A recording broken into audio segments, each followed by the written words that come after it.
Well, good evening. Good evening. Good evening. Looks like we got a couple folks there. Just need to do a quick mic check, make sure everybody's on.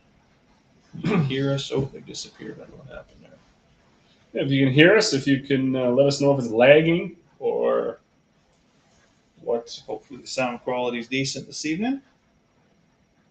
There we go. I guess while we wait for folks to get on, how you been? It's been a couple. What's it been? 3 weeks, 4 weeks? Yeah, since we did the last. It's been a while. It has been a while because we were. I think we were 12 days of seeding, and that went as good as it could have. I guess I had a few breakdowns.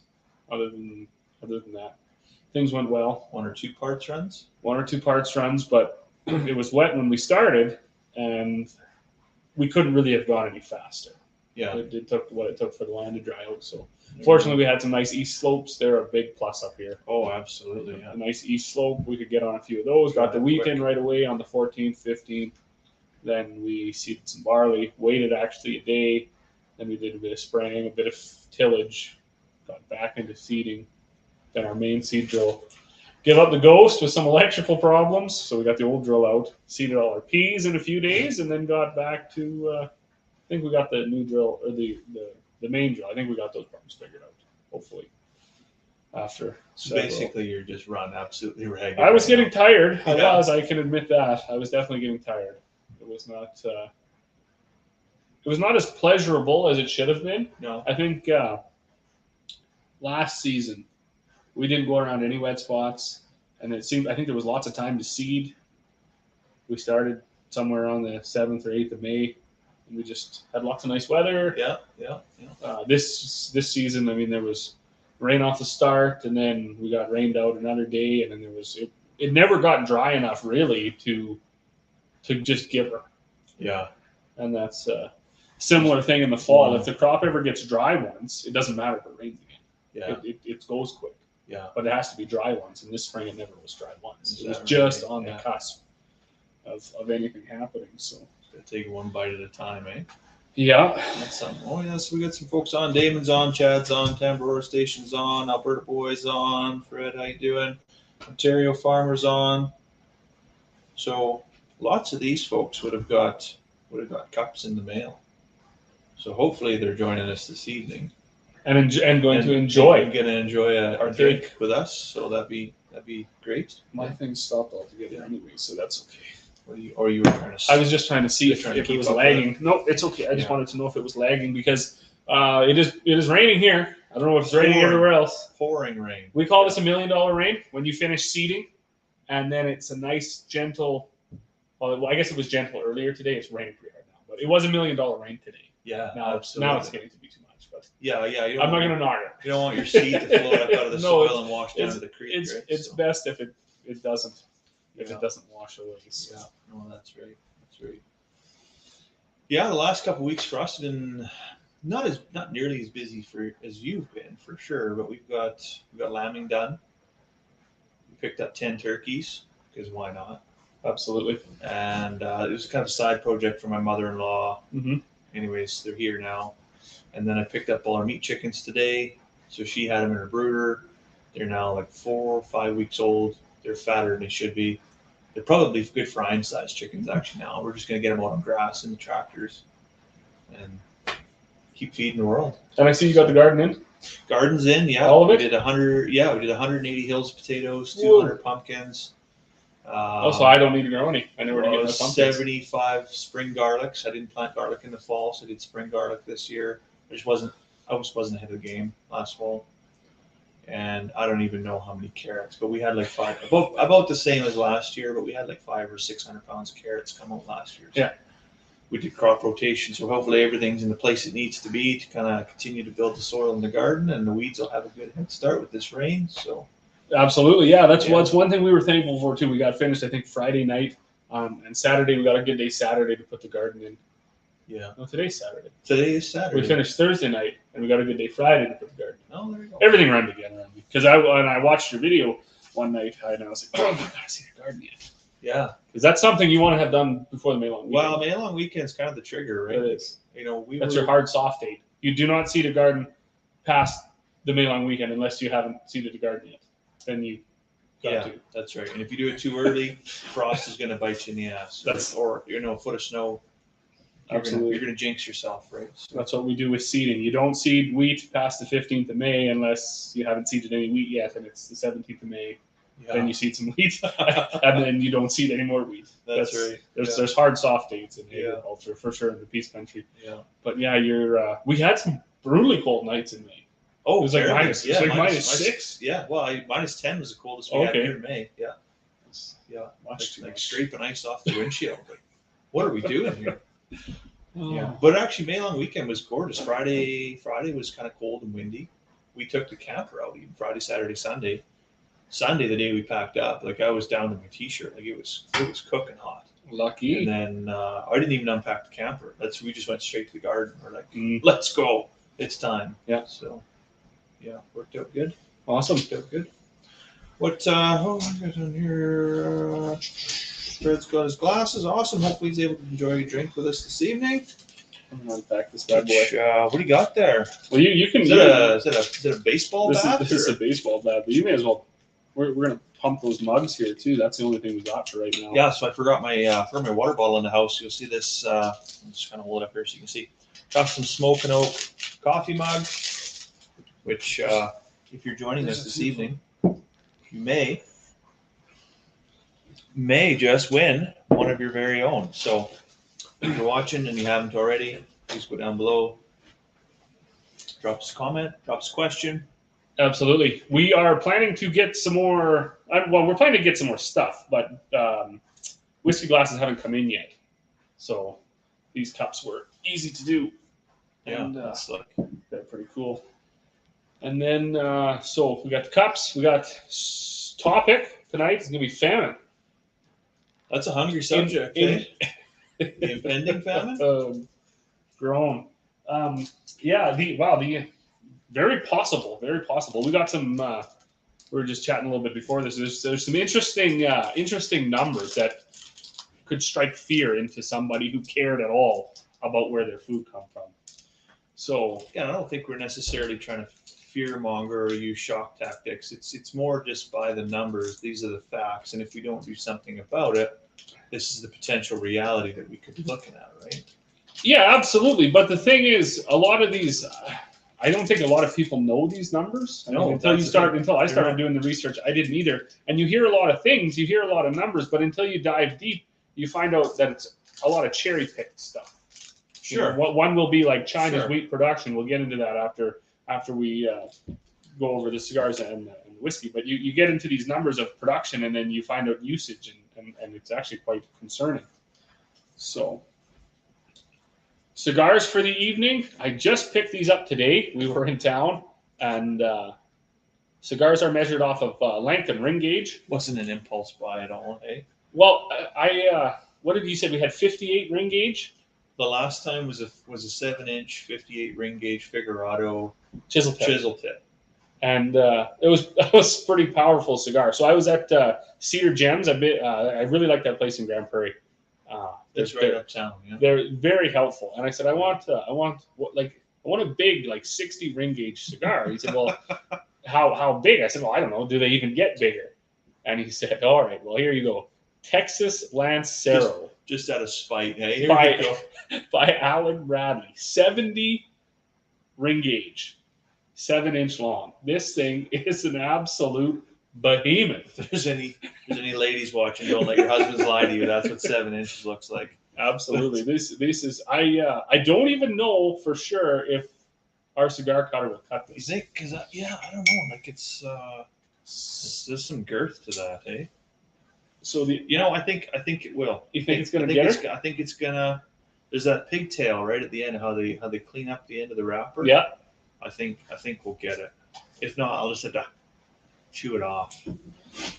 That's interesting. So this is actually a mild. It's like right in the middle. You're going to be looking for hints of citrus and leather. Citrus and leather. Right? And nuts. And I gotta say, when I smelled this, so they're not all winners. This smells exactly like the glove box of an old grain truck. It totally does. I was going to say, it smells kind of like... It smells like a mouse nest box in the chicken house. It's terrible. So hopefully it's better. But I don't know if I want to put something 7 inches long in my mouth. It gives hints and nuts, but the other thing that I was very interested to know. So in Canada, we can't enjoy anything. We can't even enjoy a cigar. No, we properly. can't have nice things. We can't have nice things. So everything comes into Canada is wrapped with this terrible brown, boring, awful. It's green, isn't it? Is it green or is it brown? It's whatever. Is that kind of like olive drab? It's a color. It's a poorly chosen color. It's not a colorful It's color. not for fun. Yeah. But if you peel that off of almost all the cigars you can get into Canada, you'll see the true label, and they're generally fairly uptown, high class. They're right uptown. There's a lot goes into these. Alan Rubin, his dad was a hardware store owner kind of a guy. Anyways, he made a ton of money selling fasteners, hurricane fasteners in Florida. Sold that out. What is a hurricane fastener? I don't know. Something you can make a fortune with. Oh, I guess okay. It's $1 million idea. It's $1 million idea. I didn't look into that. I got into his story of why he got the money to start cigars. That's where that come from his dad. I'll let you continue. Sorry. No problem. He went to a cigar. Oh, just butchered that. Cigar forum or whatever you want to call it. Got in touch with a manufacturer out of Honduras. That guy hooked him for about $60,000. Almost went broke. Tried some other things with it. He's been making these Texas Lanceros since 2014, and has actually gained quite a bit of fame throughout, winning quite a few awards for his different cigars. He actually was in Home Depot one day, one of his stories, and he got the guy to cut him some angles, so they actually make a tri-folded cigar. Like a triangle, like a box press, but it's triangular? It is, yeah. Interesting. So I'm going to have to, when you do the little bit of research on these, you think like, okay, well, I got to find that. You probably need this. I'm going to need that, yeah. So I absolutely butchered the end of that. I'm going to be eating half of this cigar. I didn't. I did when I was reading through some of the reviews on these cigars. They say for being such a massive cigar, they generally have fairly good draw right off the start. So, do you think I'm going to have enough butane in this lighter to light this, or should I have to go down and get the torch? I got a propane tank downstairs. Well, it wasn't too bad. Oh, you got it clean. Yeah, mine looks like I just like an old pro. Scraped it on the sidewalk like an old. I'm like an old pro. Flare or something. Just get it all toasted up here.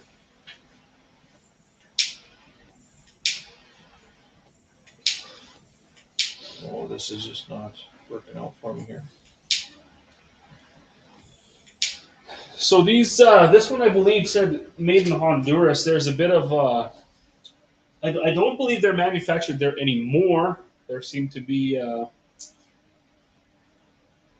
like I said, whoever was making them for him in Honduras wasn't going very well. He was paying them a lot of money and they weren't delivering any product. So they are, I do believe, manufactured now in Nicaragua.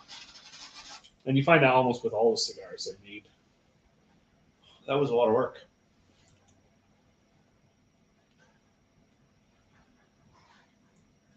That is a beast. All right, no. Need a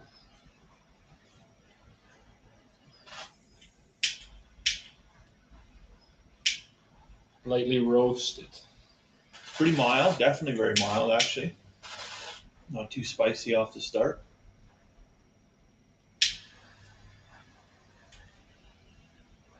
It does have a pretty easy draw for such a massive friggin' cigar. The bigger ring gauge definitely the flavor hits you in the back of the throat before it hits you in the tongue like some of the smaller ring gauges do.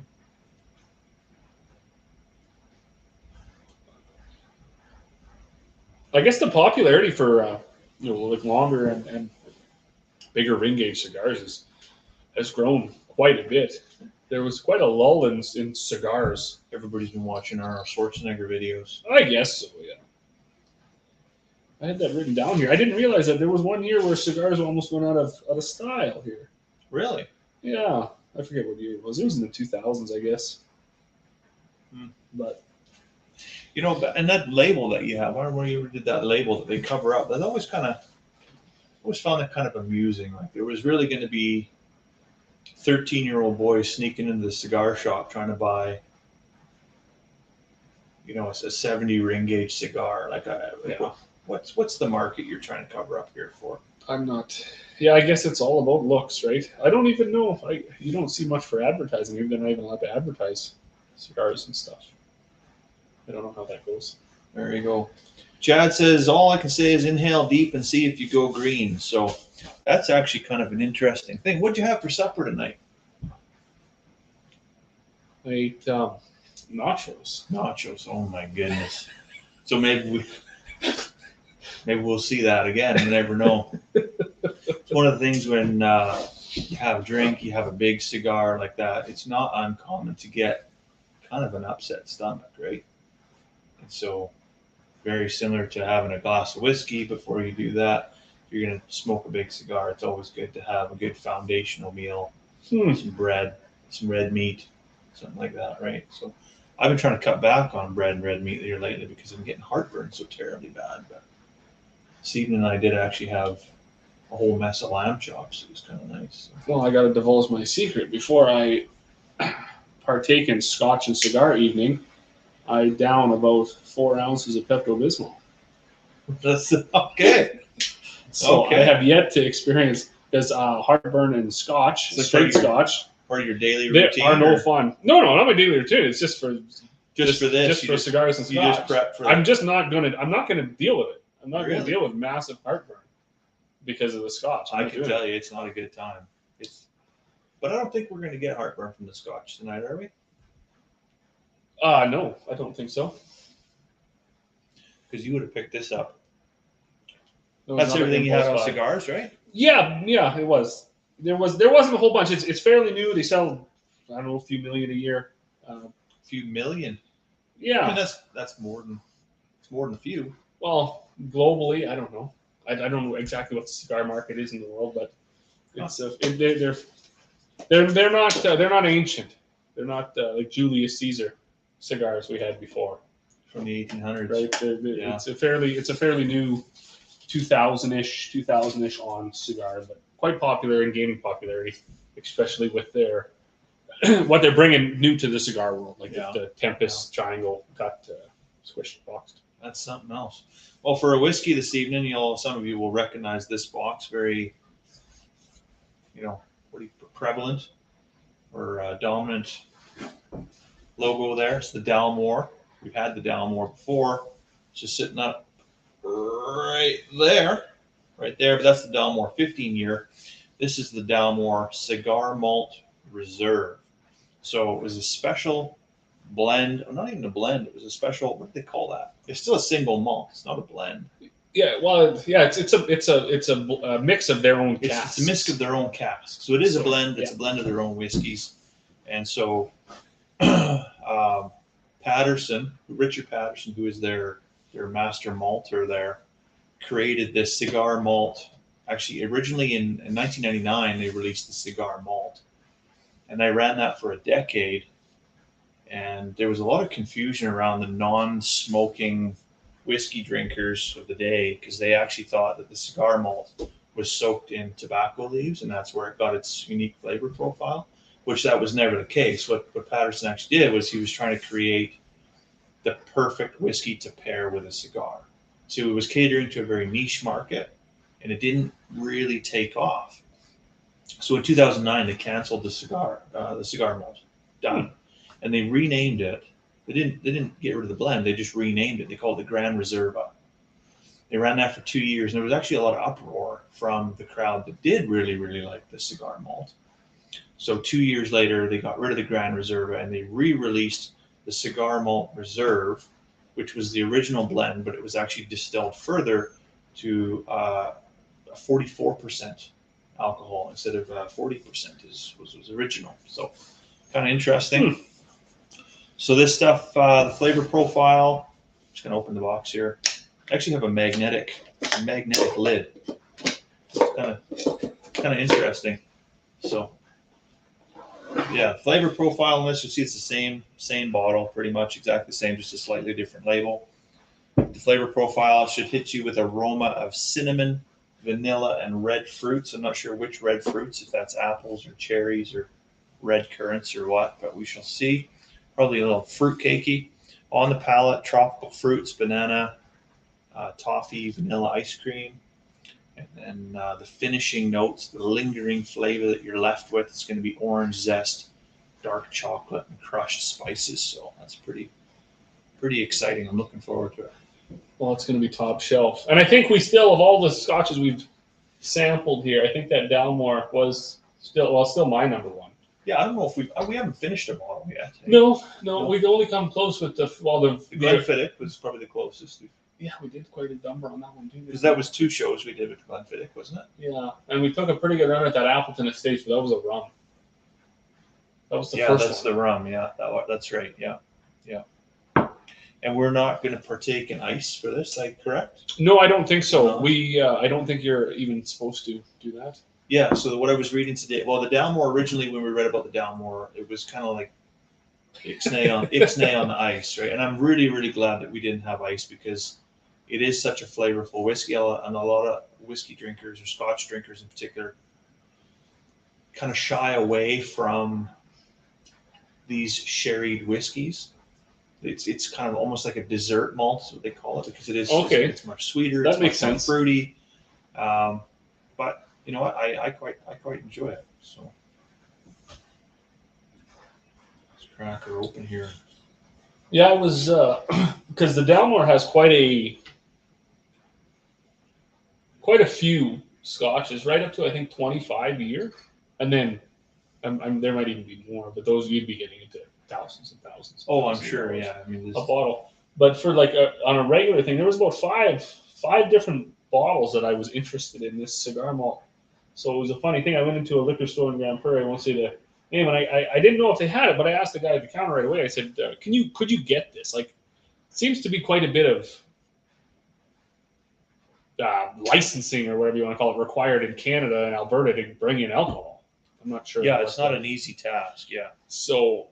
And I kind of got like, oh, no, can't do it. And I thought, well, that's ridiculous. I mean, there's got to be a way to do it short of flying over there, getting it, putting it in your suitcase, flying back. So it was about a 5-minute awkward dialogue of no help. And then I was like, well, where's your scotch? And so you didn't know, not naming them, eh? Yeah, well, I was like, well, where's your scotch anyways? Like, where's your scotch cabinet? Oh, it's over here. So we walked over and there's 5 boxes sitting there. And I was like, well, we just wasted a lot of time. There's probably the only 5 boxes of this in Northern Alberta. Well, and he had just finished telling me like, oh, if we could do anything for you, you'd have to get a minimum of 6 boxes. And I thought like, okay, well, you must have done that. You must have done that for somebody, and somebody bought one, and now I've got the other one, so there's 4 more. Well, there you go. But, welcome to the club. So if this is any good, then we'll let you know here. We'll have to have a smell of that. It's definitely very fruity. Much like the 15-year Dalmore. It smells like wine, eh? It does smell like wine, yeah. And that's back to the ice. That's what I was reading with regard to the original Dalmores. They said no ice. And on this one, they say it even more so because the sherry flavors, they'll wash out the ice, right? So a lot of the flavor profile is weakened. Whereas in some of the more peaty scotches, there's the Islay stuff. Mm-hmm. You know, we've got Lefroy, the Islay Journey. There's a couple of them back there that the peaty stuff, when you add just a drop of water, 2 drops of water, or maybe an ice cube, it actually unlocks some subtle notes that maybe you wouldn't otherwise pick up. So kind of interesting. You know, it's been a polarizing subject between Scotch drinkers for years, but I think it entirely depends on the whiskey itself, right? Well, I should pour you a glass. We should get a bit, yeah. And then the red color of them is an indication of the sherry cask that they were poured in, or they were stored in. Yeah, so that's an interesting thing about the cigar malt too, as opposed to say the 15-year, is that whereas the 15-year is kept in those Methuselah Oloroso sherry casks, with the cigar malt, They do keep them in. They keep it in 30-year-old after aging it in American oak bourbon barrels. They switch it to the Methuselah Oloroso sherry casks. They keep it there for a time, but then after that, they put it in Cabernet Sauvignon. What's it called? It's not a barrel. It's like a barrica or something like that. So, anyways, they put it in these. It's just another barrel, is what it is. But it's a 225-liter barrel as opposed to a 200-liter barrel. I didn't realize this until today when I was doing the reading, but the size of the cask creates surface area against the whiskey and the influence. So, the smaller the cask, the more oaky it's going to be. Okay. So if you get any of the quarter cask blends or anything like that, that's what they're doing, is they're trying to infuse more oak flavors into it. And so the 225, so it's just basically saying that you just get subtle notes of the wine. That's what that's really trying to do there, right? So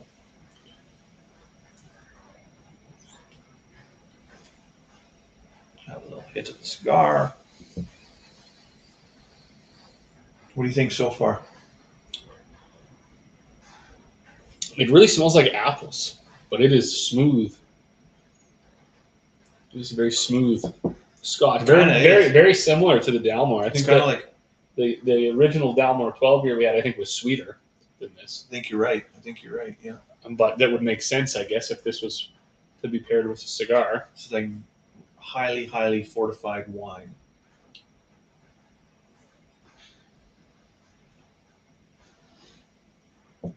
But it would definitely go on the top of the list. I would recommend to someone interested in getting a nice Scotch. It's like pure apple juice and gasoline. I don't know. You don't like this? Well, it's not that I don't like it, but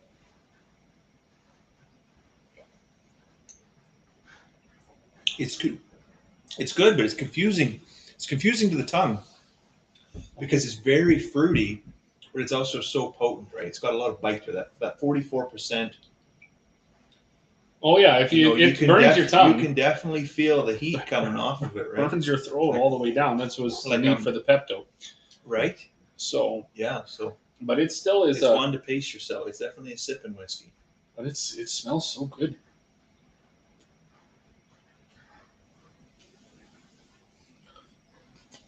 So we're talking about famine tonight.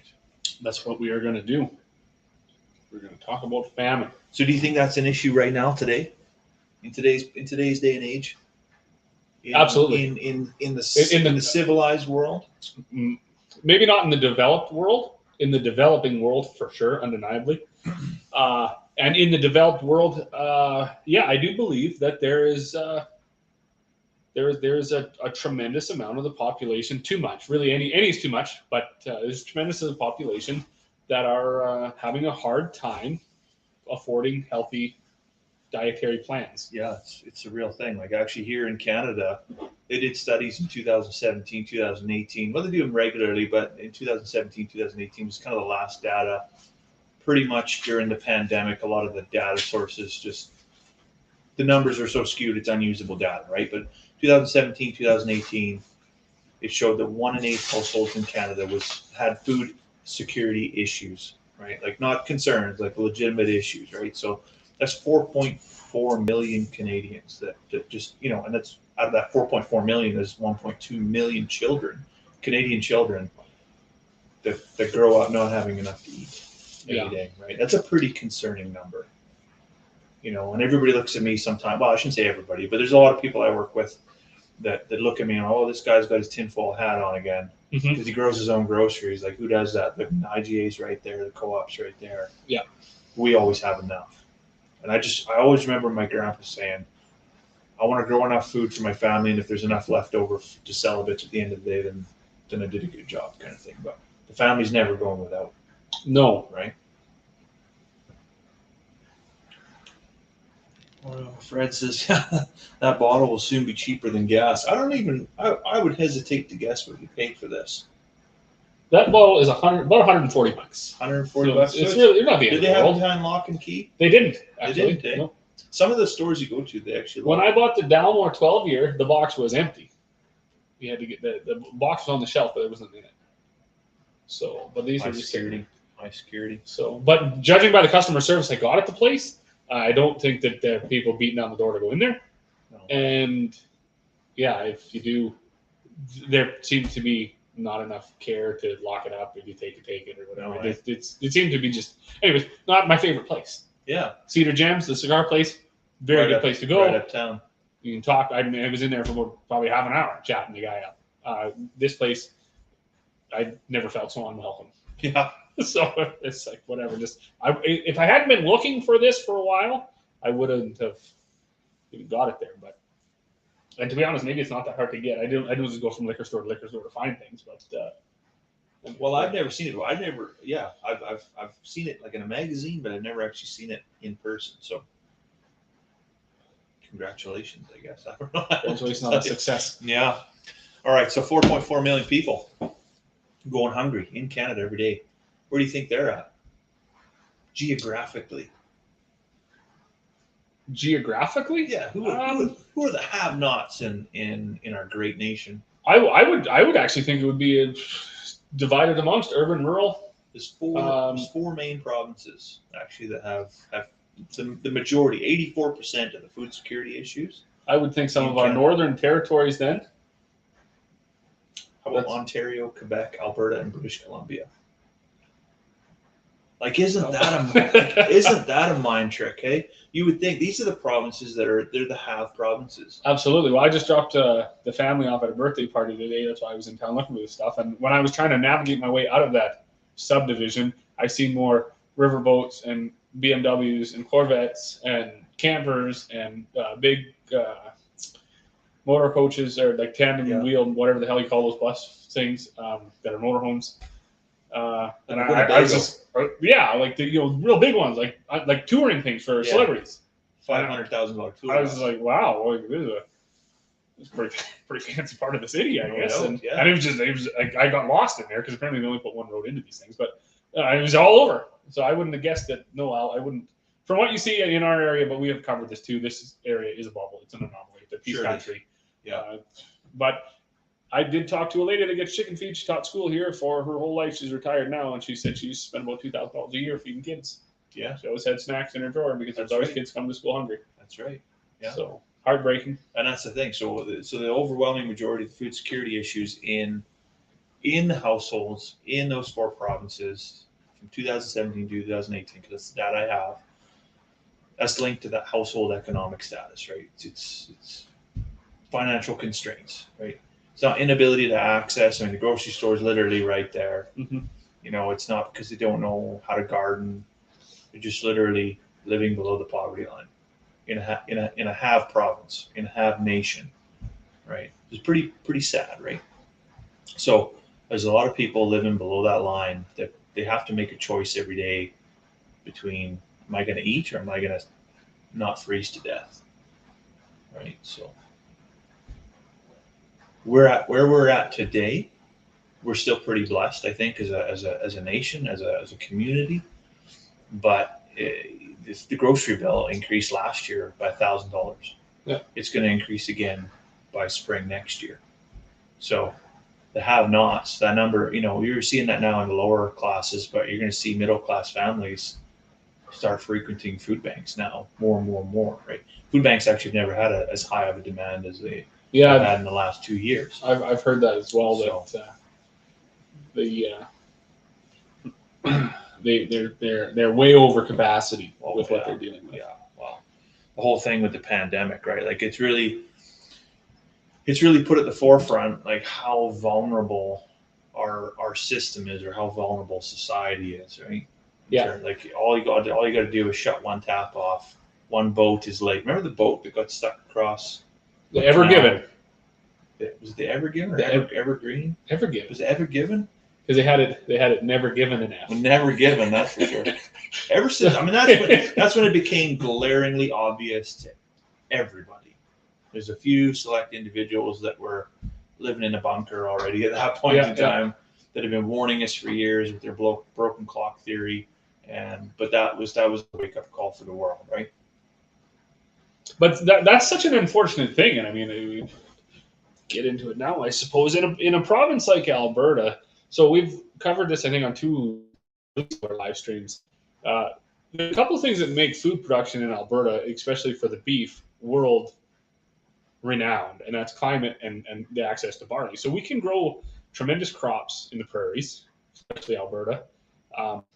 We have some of the world's best meat because it can be finished on barley. And I had this argument or discussion with a guy just before spring seeding. I said meat should be flowing out of the doors of grocery stores for $5-6 a pound. Yeah, and it's not. It's on the shelf, essentially behind lock and key for $49.99 a pound. Yeah, we've seen where the grocers would rather throw meat in the dumpster than sell it. And in a province where we have, I think that one, I forget what live stream was when we talked about Feedlot Alley, and there's 1.5 million cattle down there. Yeah, there's tens and hundreds of thousands of head even up here in the Peace Country in northern BC.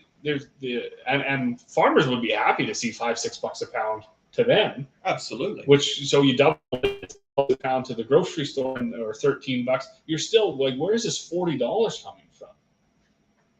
For these high-end cuts, like it's I think you and I both know the answer. Well, I think we do. I think we've covered it a few times. But how is it?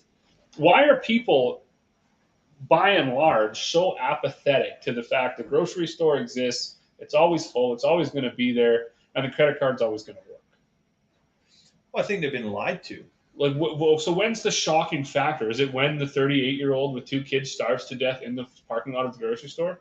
Is that when the reality will kick in to be like, wow, we've flushed away a great opportunity. We've had it good for far too long, and we didn't care, and we didn't do anything about it. That's absolutely it, right? So, I mean, I don't know. Like, to me, like if you watch the news anytime in the last 2 years where there's been any kind of shortage, I firmly believe there's been dishonesty from whether it's the media or the government or whomever. It's putting that messaging out, and they're probably doing their best not to panic everybody so people don't rush out and buy up all the baked beans. Mm-hmm. But the reality is that they do have a due diligence and responsibility to tell people the situation. Yeah. Right. And they're not. And they're saying, oh, well, there's still plenty of food. There's distribution delays. This guy was sick or whatever, and the truck's late. Well, okay. Well, I get that this week. And I maybe get that 2 months from now. Another driver calls in sick, but you can't see this week over week over week over week for 2.5 years. Now things are opening up. You still can't get parts. You still can't get, all these things. Like, so I don't know. There's very little that's actually stored in retail outlets, of course, because things spoil.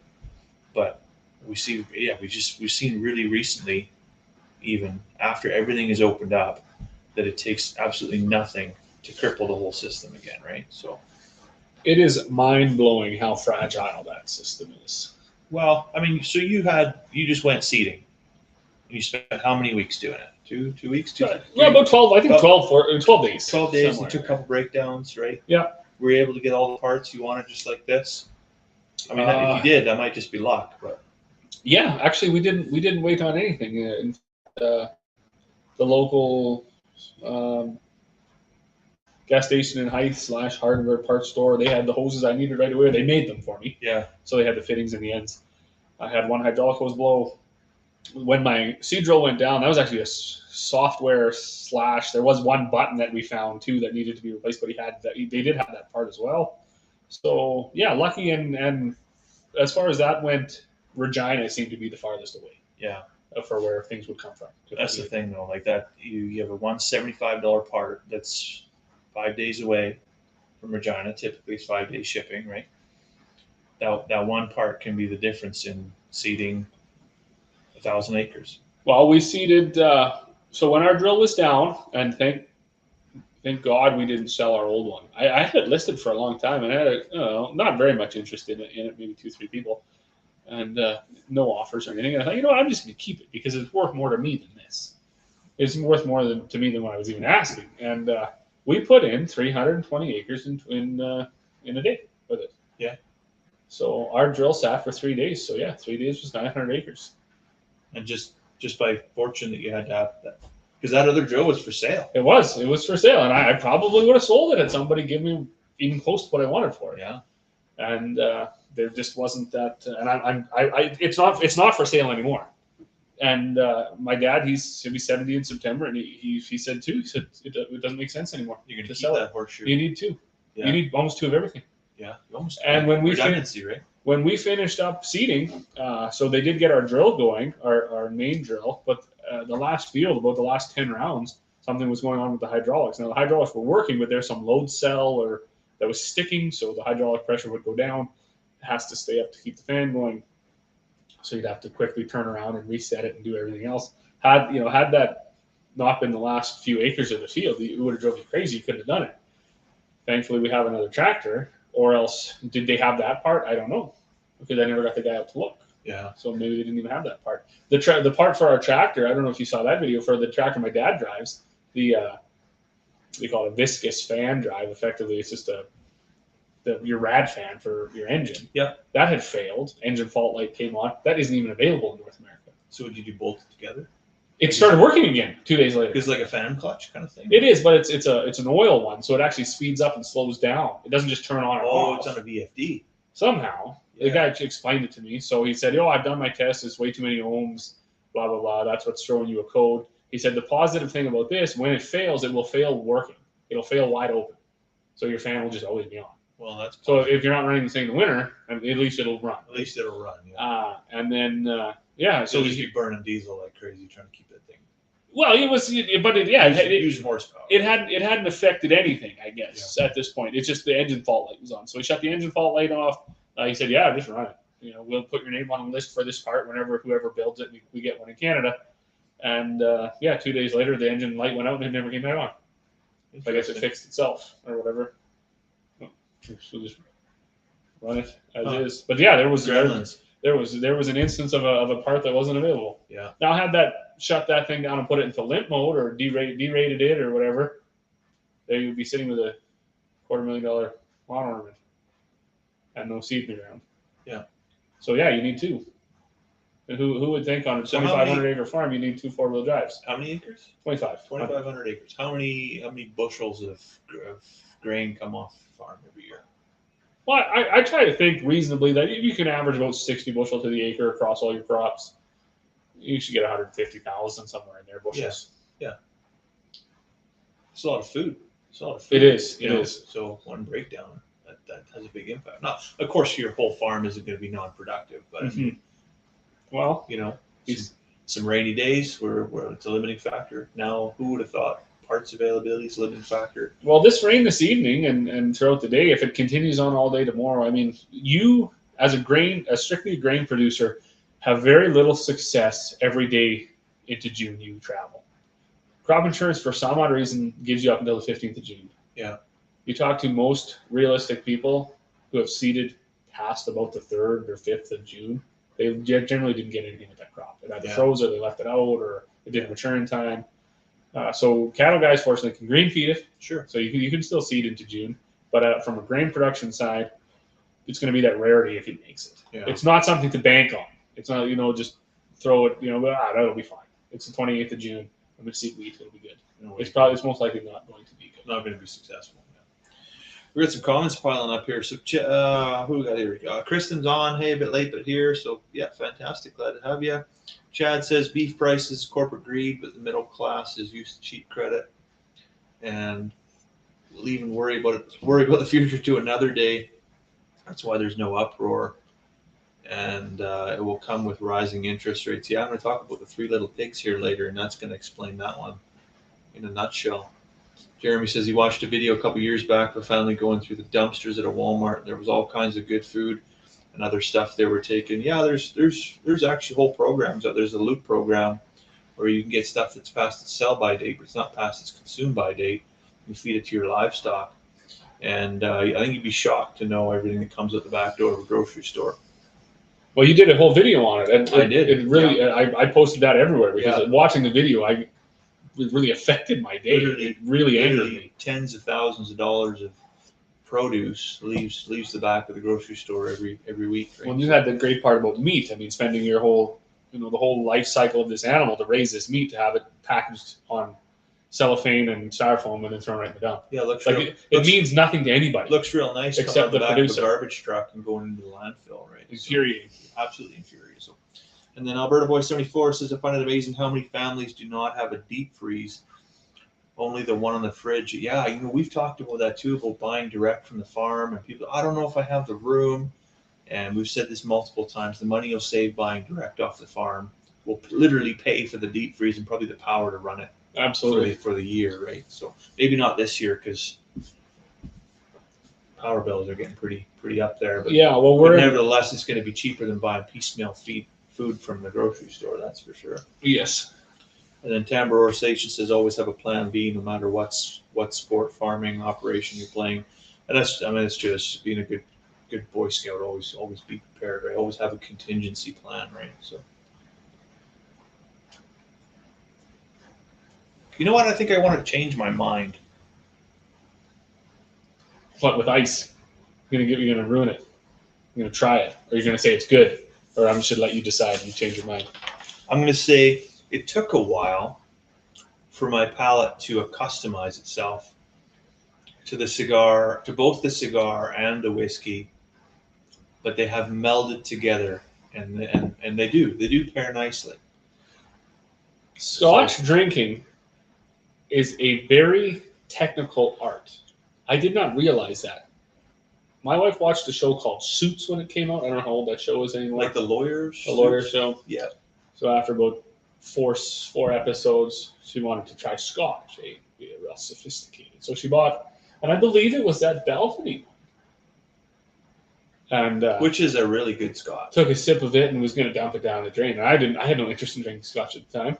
And I was like, well, we're not doing that. Like, well, there's got to be more to it. Yeah, there's like $98 worth of whiskey left in this bottle. So I got talking with my accountant actually, and he said, no, there's an art, there's a science the way you drink Scotch. You don't just fill the cup up and drink it like pop. No, yeah. So the first sip has to coat your mouth and stay in your mouth for 30 to 45 seconds. That's right. And then you swallow it. Because if you take a drink and swallow it, you will burn your esophagus or your throat, whatever. It's going to burn from ear to ear. You're like, God damn, where's that Pepto-Bismol? Right, that's what you're looking for. There's so if you're gonna, and that's what I always do. You'll see me. I'll take a sip and I'll roll it around my mouth. And that's exactly what I'm trying. I'm priming the walls. that's what it takes. If you're interested in drinking Scotch and you're new to Scotch, there's one thing. If you take away nothing from these live streams, is the first drink or two of Scotch are very small and they stay in your mouth for a very long time. And they effectively, and when I read about this, it is to numb your face. Sure, it is. Yeah. For the rest of the glass. For the fire that's about to come. For what's coming for the next hour. Yeah. So you don't. Yeah. Things you don't. Yeah. You don't want to tackle this. You just washing it around your mouth. Forgive me, Father, for I have sinned. All right. So grain farming, I'm gonna let you handle grain farming because you know that inside and out. But I do for a sec because we alluded to it. Just want to touch on the meat stuff. So, I mean, there's a lot of producers, especially meat and dairy, they've struggled excessively and have continued to struggle with fluctuating demand and all the bottlenecks in the processing facilities. Because I mean, it's a distribution limiting factor that we've never had to deal with before.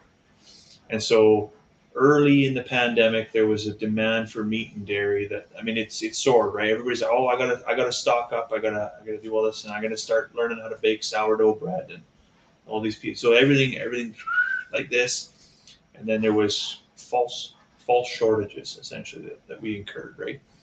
And then now all of a sudden everybody's freezer's full and then nobody wants to buy it. And then all of a sudden 6 guys at the factory floor, processing floor, are sick. And the Cargills or the whatever, what's that other one? JBS. JBS. I mean, they're done, right? So the demand goes like this, and then it goes like this, and the restaurants all closed, and so the meat, the butter, the cheese, the potatoes was really bad for the folks out east, like the potato farmers. They got hammered hard because people weren't eating out. So I mean, nobody was buying French fries. I know. Right? You could see the videos of them burying the spuds. Yeah, literally just truckloads, plowing them under, right? And torching the tomatoes and stuff right on the vine. So there's those guys, and then the meat processors. I'm not a big fan of the meat processors for obviously for economic reasons, because I think they gouge the consumer and they gouge the farmer, but nevertheless they found it pretty challenging too.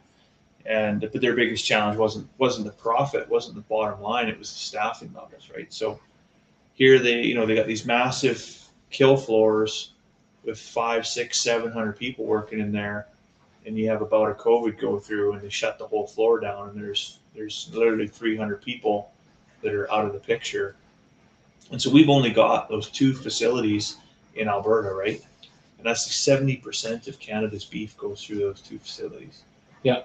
Right. So that alone, when it comes to terms of famine and people going hungry, is all you got to do is cripple one of those facilities, and you've taken out 70% of the meat that goes to the rest of the country.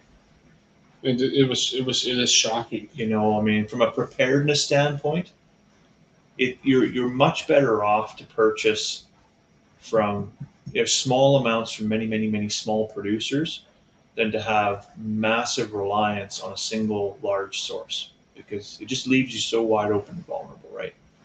We saw that hugely with the whole COVID pandemic, right? Well, that was all. I remember what these live streams were called. How your shopping practices affect the economy or whatever. That's right. Yeah, we did talk. There was quite a bit on beef production and slaughtering and stuff, and just how detrimental buying basically meat from one of the big 2 packing plants is to the rest of the chain. Like it's with no support, the rest of the chain doesn't function. Yeah. Chad says average families having a hard time keeping up with their monthly bills. They can't afford their monthly bills. They can't handle $2,000 to buy a side of beef. Easier to buy their groceries daily. And yeah, that is definitely one of the problems. Three good sized beef plants in Alberta, plus I believe 1 large hog plant in Red Deer. So I know there was 2, but maybe there is 3. I don't know, but yeah, there's I know there's three big ones in Canada. There's one in Guelph, and there's a Cargill plant. There's a Cargill plant here, and there's JBS, and they do 85% of beef in Canada. Yeah. I know we've had when it comes to like buying a side, or I can't buy this whole animal. We've had numerous requests to buy piecemeal, to buy certain cuts of meat, and I've always declined to do it just because I can't afford to run the freezers here. Yeah. To store all this stuff. Yeah. And then everybody wants lamb chops.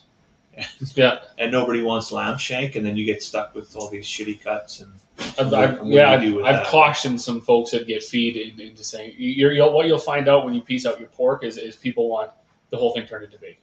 Yeah, they don't realize how that works, and that's the whole way that you save money by buying the whole animal, is because you can buy the whole animal at $6.50, or depending on the breed of animal. If it's a sheep, we charge $6.50 a pound hanging weight. But if you go to the grocery store and you're going to buy that piecemeal, those lamb chops are going to cost you $40. Yeah. Right. So would you rather get those lamb chops for $6.50, or would you rather get them for $40? And you and I have both done the math on this several times. I put it on that Peace Country Local Food Connection. There's cost savings to be had. And when I did a poll asking people why they're leery about shopping farm direct, I was shocked at the answers I got. And to Chad's point of people can't afford $2,000. That was up on the poll. That was there. People can't afford it, but and it's Stan. The point, the message we're trying to get out. People are going to have to figure this out. They got to take more responsibility.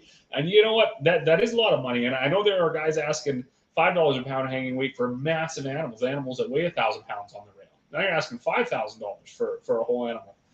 But do people not know anybody? When you live in a suburb or a subdivision with 80 other homes, is there no way that people can phone their neighbor and say, "Hey, look, I'm thinking about buying a whole beef. Would you be interested in a quarter? If we all buy a quarter from this guy, you got 5 deep." That's why we stick to the smaller carcass weight animals. We finish ours out at about 600 pounds. Easier to sell. They're very easy to sell. Yeah. We're not even looking to the market. We raise them all for ourselves and for people we know. Why do you think that is? The whole block doesn't come together and buy. Is it because they don't have community trust, or is it because people don't know their neighbor anymore? I don't know. I think they're people are busy with life. We've had it far too good for far too long. for generations now, for decades, all we've had to do was be semi-productive. We really haven't had to exceed, like the pioneers that had to grub out a living, prove up 10 acres, had to actually work to survive. All we've had to do is be semi-productive, and Well, that's we're going to see that really quick again here because from about, I would say, from about the 50s, 60s on. yeah, We've been semi-productive. Machines started to take over the work. well, and yeah, and from an individual perspective, with the Second World War, there was the dirty 30s, the 40s.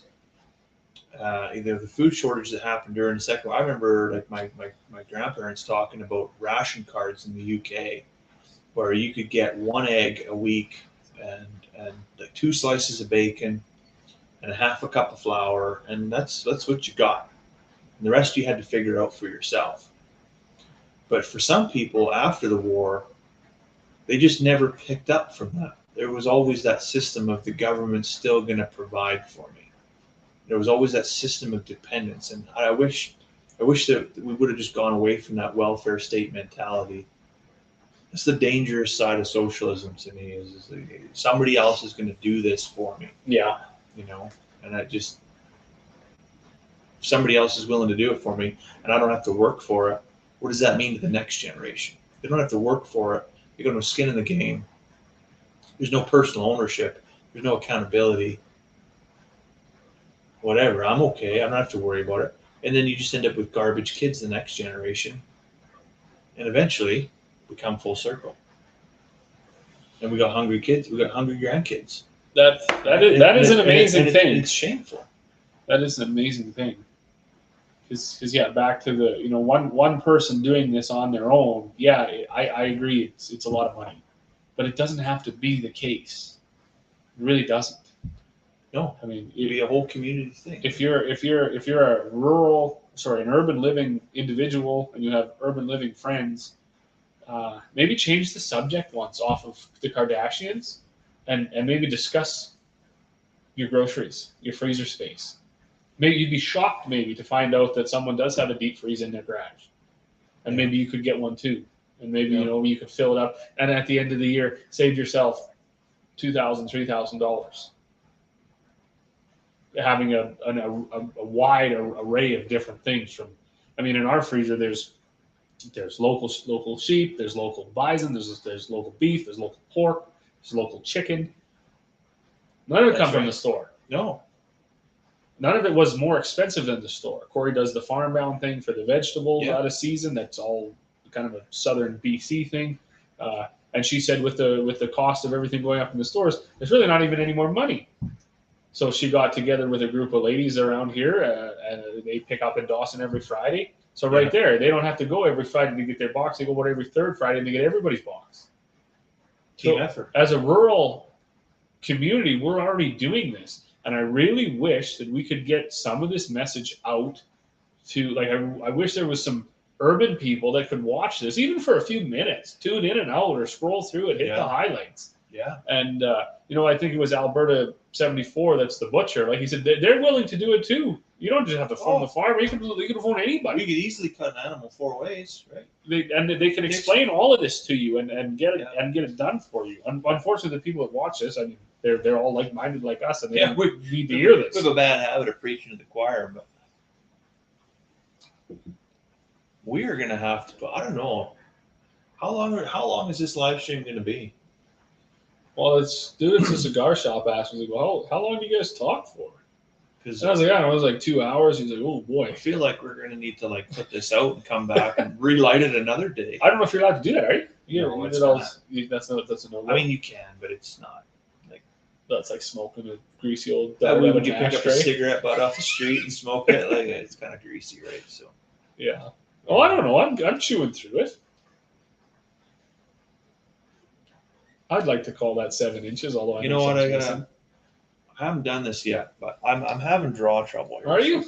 I thought this was going very well. Well, but I also cut like a butcher, not a good butcher either. Well, you figure that out. I'm going to get into wheat here. So yeah, the reason when I was looking at things and I was trying to find numbers that would really bring this into perspective about food shortage. Now, wheat basically is the gold standard of measuring food production in the world. Wheat's been harvested by humans for about 10,000 years before Christ in the Fertile Crescent, which is Egypt, Jordan, Palestine, Israel, around the Black Sea, Mediterranean Sea, in that area.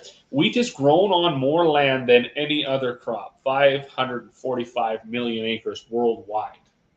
It's in production, it's second only to corn. And I assume that's because corn yields up to 300 and some bushels to the acre, where wheat, corn is multi-purpose, 60, well, 70, right? 80, right? Yeah. So you can grow a lot more bushels on a lot less land. Mm-hmm. So I expect that's why. Wheat is the leading vegetable protein in humans, and so it's pretty important to look at wheat production when you're looking at global food production. Yeah. Because wheat is top shelf. So these numbers I thought were pretty interesting. I got them jotted down here. I didn't realize this. Number one wheat producing country is China. They produce 134 million tons of wheat annually. This was numbers from 2020. Number two is India. They produce 107 million. Russia is number three at 85, almost 86 million. Then the United States at just under 50 million.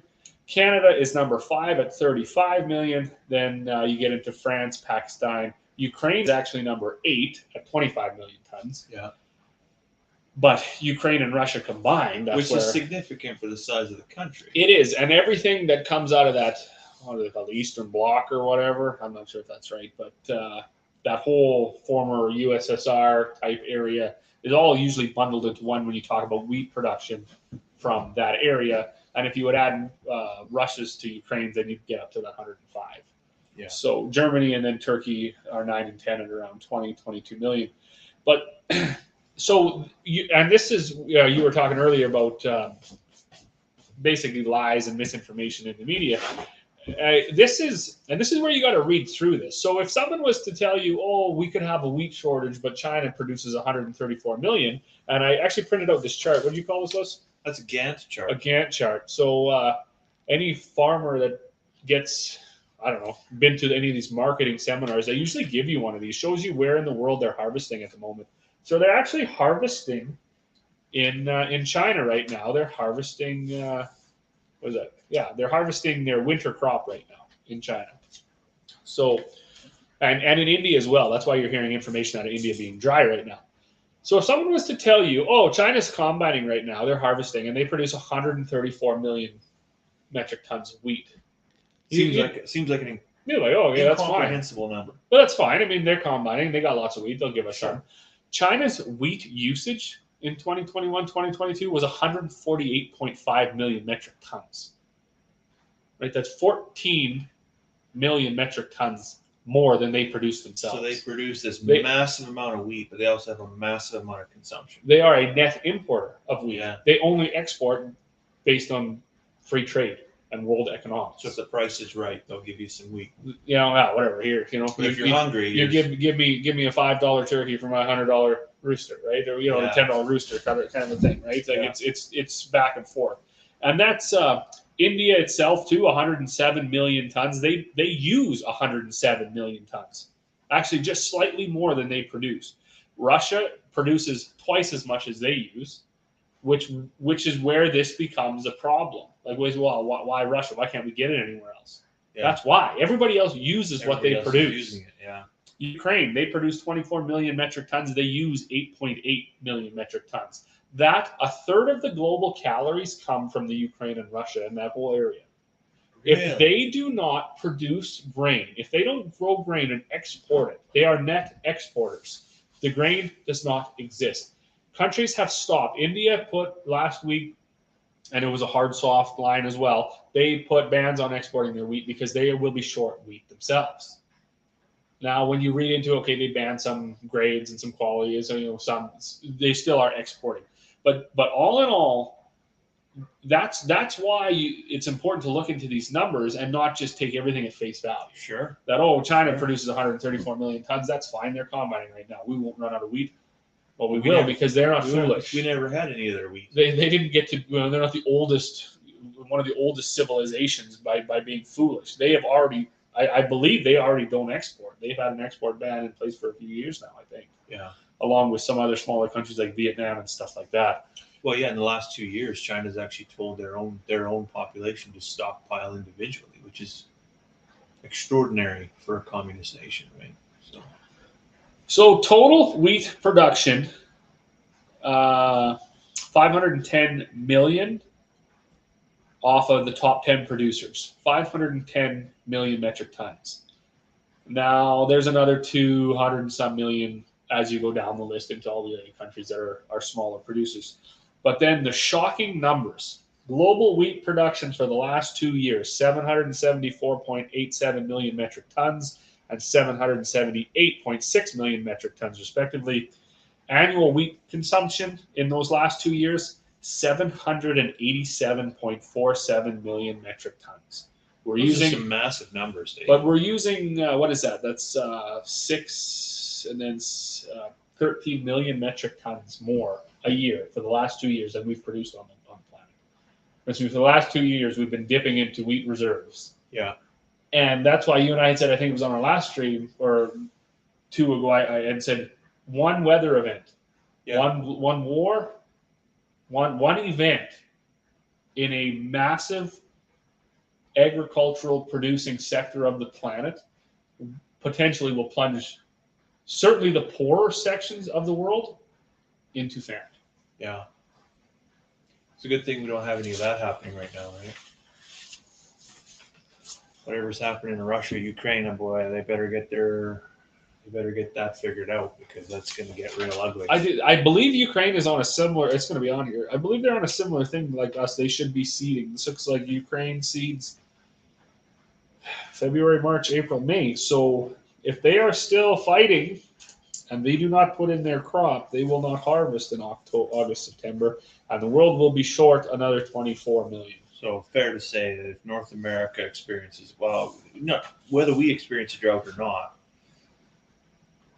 but more so if we do, and the war in Ukraine continues, we're legitimately going to see people in the Western world slowly starve to death. I think we will. Yeah, I do. I read an article last night and I tried to find it again, but I got locked out with a subscription request or something. They said there was 3 articles. I guess so. 10 weeks of wheat left on the planet. So I remember back in 1988, thereabouts. I'm going to just throw that out there as a year. I don't know. It could be in 1989. It could have been 1987. But learning in school about a thing called Food Mountain. And that was what it was. It was the global food reserves. And, and wheat was one of those big things. How much is kicking around right now in wheat? You know? I didn't actually get that. I think it was a 10-week supply. Weeks, like that's incredibly. That's what. It's 2.5 months. It's concerning because the easy reference number is the world runs on a 90-day food supply. So we are already 2 weeks shy of a 90-day food supply. So the problem is getting worse. So we haven't done the math on this, or maybe you have, and maybe I'm just presuming, but in terms of the human diet, how much wheat does an individual person consume? Maybe this is a subject for a further live stream, but I'd be interested to know. That might have been written down here.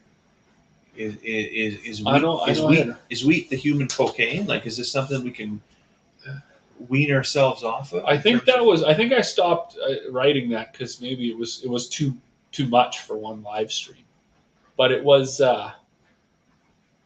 Yeah, it was big. It was in the same article I was reading about the having been harvested for over 12,000 years. So why I find this concerning is because we saw throughout last year and of course into this year the price of fertilizer and the availability of fertilizer. Right? I mean, we don't use any here because we're not organic, but we're as close to organic as you could, and everything is done off of cattle manure. But there's a lot of producers in our area and a lot of producers across the globe that use inorganic fertilizer, chemical fertilizers, and suddenly that stuff's 4 times the price. We paid just a little over $2,500 a ton for anhydrous this year. Yeah, to grow wheat. or maybe you're, well, I mean, I Yeah, assume you're growing wheat, right? Or a good portion of wheat, which is used to make bread. And a loaf of bread is already $5 thereabouts on average in the grocery store, between $2 and $8, right? So say $5 in the middle. What's that loaf of bread going to be in 2023? Well, I had done a YouTube video on all the 5 grains we grow, and I think it's called beer bread and the cost of a bushel or something. Of a bushel, yeah, exactly. And I had laid out how many bushels of wheat, or sorry, how many loaves of bread could be made out of a bushel of wheat, how much beer could be made out of a bushel of malt barley, and so on and so forth. It was shocking, the profit margins built in. So, to me, that's the thing that frustrates me, is to see the increase in the store all the time and not the increase to the producer ever. Now, Well, that's the thing. So grain farmers had a good run this year if they managed it properly. Sure, once in a decade, a grain farmer will come out on top. But at this point in time, can the grain farmer's back take any more? Or is he so heavily burdened by cost that... That's another scary thing. And from what I understand, most producers that I talk to have back way off. I know on our farm, we effectively spent the same amount of money on fertilizer as we did last year. So what's that going to mean for yield next year? Because we bought way less. You buy we put 30, way 40% less, right? If it rains all summer and the sun shines when it should, might not be that big of a deal. Yeah. If it starts to get hot and dry in June and July, where it really starts to need that nitrogen, but that's the thing. You might see you have to make an economic decision. So you put less fertilizer on, keep your costs where it's at, so that you can market that product at a reasonable price. But your yield is going to be way lower. Therefore, you have to increase the cost of that product. So, and the big fear for the grain producer side was, what if we see? So if you wanted to hedge and do all that advanced marketing, yes, you could have signed grain up for next fall delivery at high prices. The price did go down a little bit. It's coming back now. We aren't going to do that. So we do run the risk of seeing low grain prices coming up this next year. Do I think it's going to happen? No, I don't. And further to that, I truly believe if you signed up grain this winter for next fall at a high price, and next fall the grain is worth half of what they've told you they'd pay you, I believe 100% they will not pay you. In every single grain contract, there are so many loops out of it. And it shocked me when I read it. I read it about 6 years ago. Act of war is a reason to suspend a contract. Totally it is. What is happening in Russia and Ukraine right now? That contract was signed up during a time of war on the planet. Yeah. It's not worth the paper it's written on. Not as far now. I could be the tinfoil hat guy on this, but I can't imagine it. As hard as they got rooked this year, the farmers that couldn't come up with the grain, because the contract was written basically 95-98% in favor of the grain company, they will get rooked on the other end. They will not win. If they have signed up for $26 a bushel and canola $7 a bushel this fall, they will not get paid. Fred makes a good point here, and before I read his comment, I'm just going to ask you a question. If you missed a meal, how long does it take you to your like not a pleasant person to be around? Oh, I don't know. I can go quite a while without eating, but when I do get hungry, it's unbearable. Yeah. But I mean, I can probably make it to good 12, 15, 16 hours. I know myself personally. I'm good for 36 hours, and then things start happening, right? Like the brain starts to do things, right? And your body starts to do things differently. So what the comment is, if he remembers correctly, it said that people are 6 missed meals from pure anarchy. And I 100% believe that, because if you get a nation of hangry people, it's going to be chaos. Yeah, I can definitely speak to once I'm mad because I haven't eaten, then it's unbearable. I mean, I just don't want to. I can't function at all. But I mean, I can go a certain stretch without it. I know my dad and I talked about that one year, and he thought it was just like years of conditioning on a drilling rig, right? Because I remember I asked my brother the first day I started, I texted him from the chain shack. I said, "When do you eat?" Yeah, when's coffee time? And he said, "You don't. You just fill your pockets with granola bars and that's right. Grab a coffee and just give her." Yeah. And I was shocked. And then I don't know. After a while, you just were like soup in hand. When I was working Derek, I'd have like one of those for 12 hours. Sandwich tucked in your and you're working. It's not like you're filing papers in a legal office. That's right. I mean, you're pulling slips or whatever. Like, you're working hard. And Physically working hard. I don't know.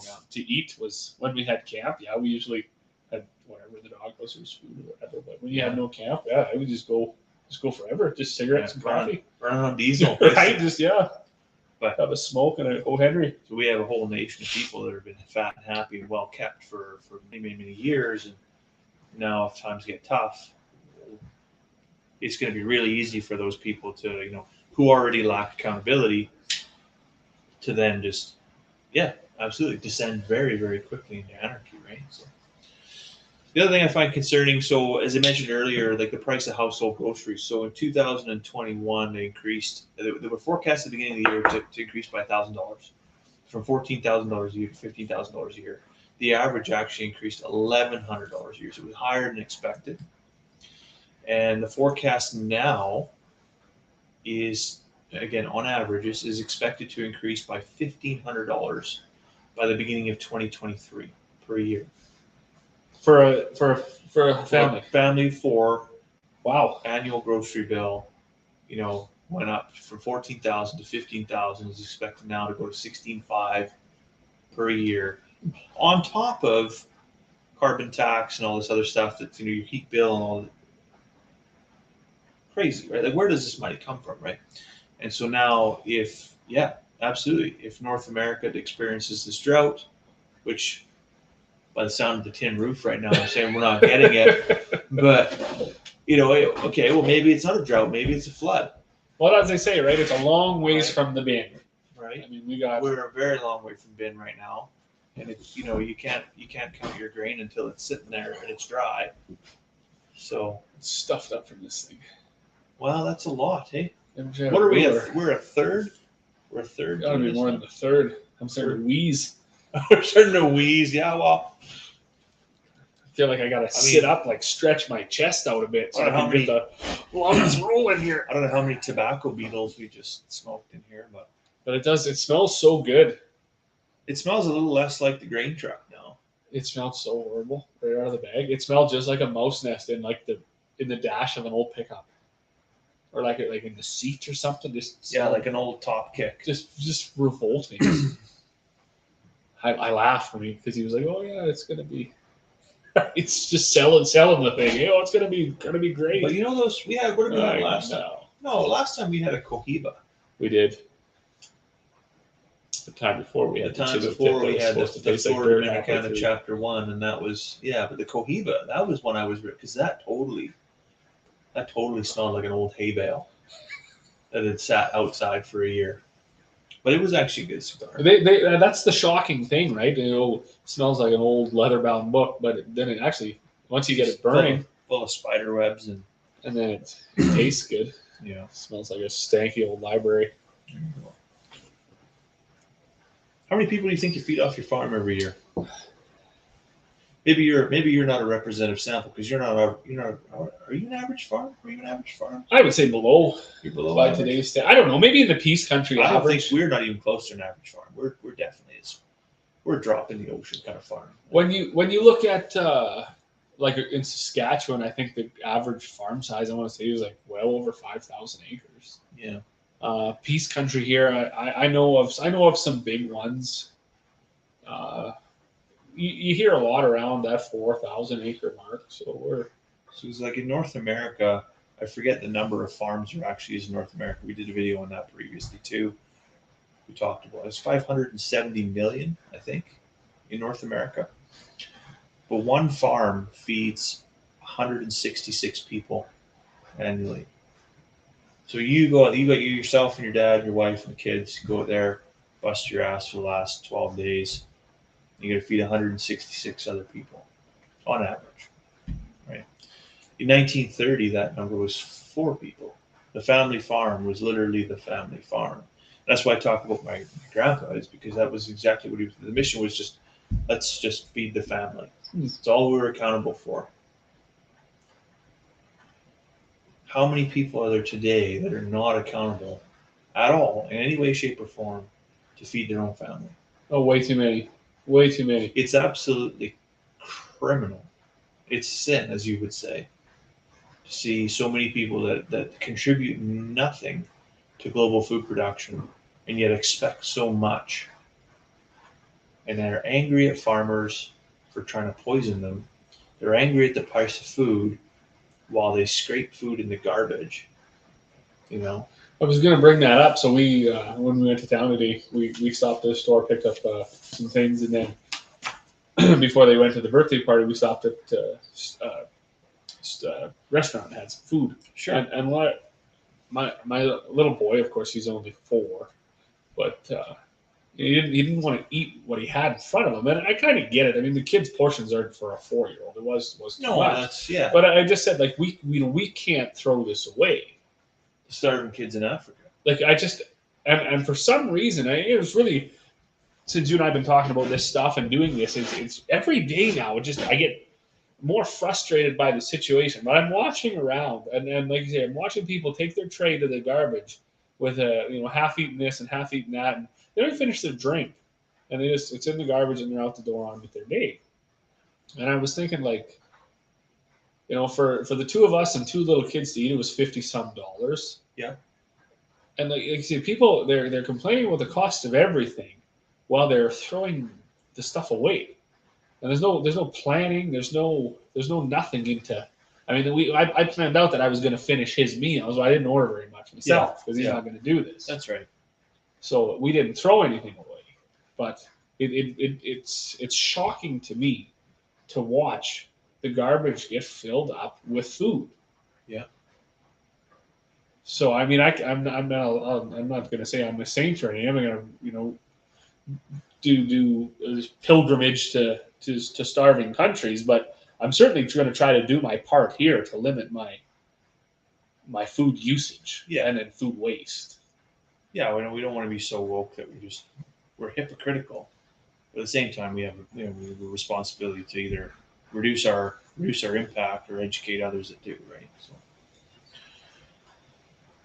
So 2050 is not that far away. Hey, what is that, like 28 years away? Yep. By 2050, the global population is expected to increase by 2.2 billion. So we're going to go from like 8 billion to 10 billion in less than 30 years. What that means is that farmers who've had to feed originally 4 people now are 166 people. It's crazy to watch. If you look at that chart, it's just like Second World War, boom, boom, boom, boom, boom, boom, boom. As the population increase happened, year over year, we just had a steady increase. And right around the late 1980s, early 1990s, it started to kind of curve over. It's slowing down. I don't know what's happening there, but there was a massive thing through the 50s and 60s where we just population went through the roof, right? Mm-hmm. But anyways, so the farmer's going to have to grow like 70% more food. You think, well, why 70% more food? Well, it's because we're not just growing the food for us to eat necessarily. We're having to grow food for livestock for us to eat as well, right? We're going to feed 2 people at once, essentially, right? So, but in terms of accountability for food production, like for anybody that's ever watched Joel Salatin, he's talked about this. He's on YouTube. Justin Rhodes promotes him. If you've ever watched Justin Rhodes, he's got like 7 million YouTube followers, which I don't know why we're not there yet, but we'll get there. But not in the States, I guess. We're not in the States, yeah, and that's the thing. It's all about not growing corn. But nevertheless, the greatest lie that we've ever been sold is the premise of the North American lawn. Right? Nowhere else in the world you see this. The North American lawn is unique to North America. You see this across the U.S. and Canada, right? So we take, a moderate amount of topsoil. We've got 1 to 1.5 inches of topsoil. Right here on the farm, we'd be lucky if we got 3/4 of an inch. Yeah, that's an average. A good stiff wind, and we got in the Red River Valley, they got 3 feet, and up here we got 1/16 of an inch. So yeah, it's an area that average. Yeah, I mean, if I mulch my lawn, Canadian Shield's got a little bit, right? Yeah, more we're licking rocks trying to get some dirt off of it, right? But anyway, so we take a moderate amount of topsoil, we spray it with glyphosate or whatever product, right?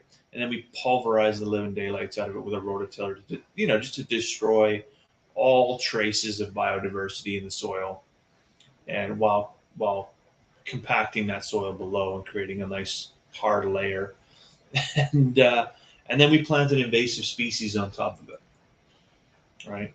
We create a monoculture environment. So there's no biodiversity, there's a monoculture, and then we apply more chemicals, weed X, whatever it is, right, to maintain that monoculture, because God forbid we have bees, because I mean, who needs pollination? It might get stung. And nobody wants dandelion nectar. So we water it, we trim it, we apply more chemical fertilizers, rinse, repeat, recycle, the whole thing, right? So, and for what? So Albert Einstein, and I forget when he did this, the first law of thermodynamics. It was late 1940s, I think. He proposed in the first law of thermodynamics that energy cannot be created nor destroyed.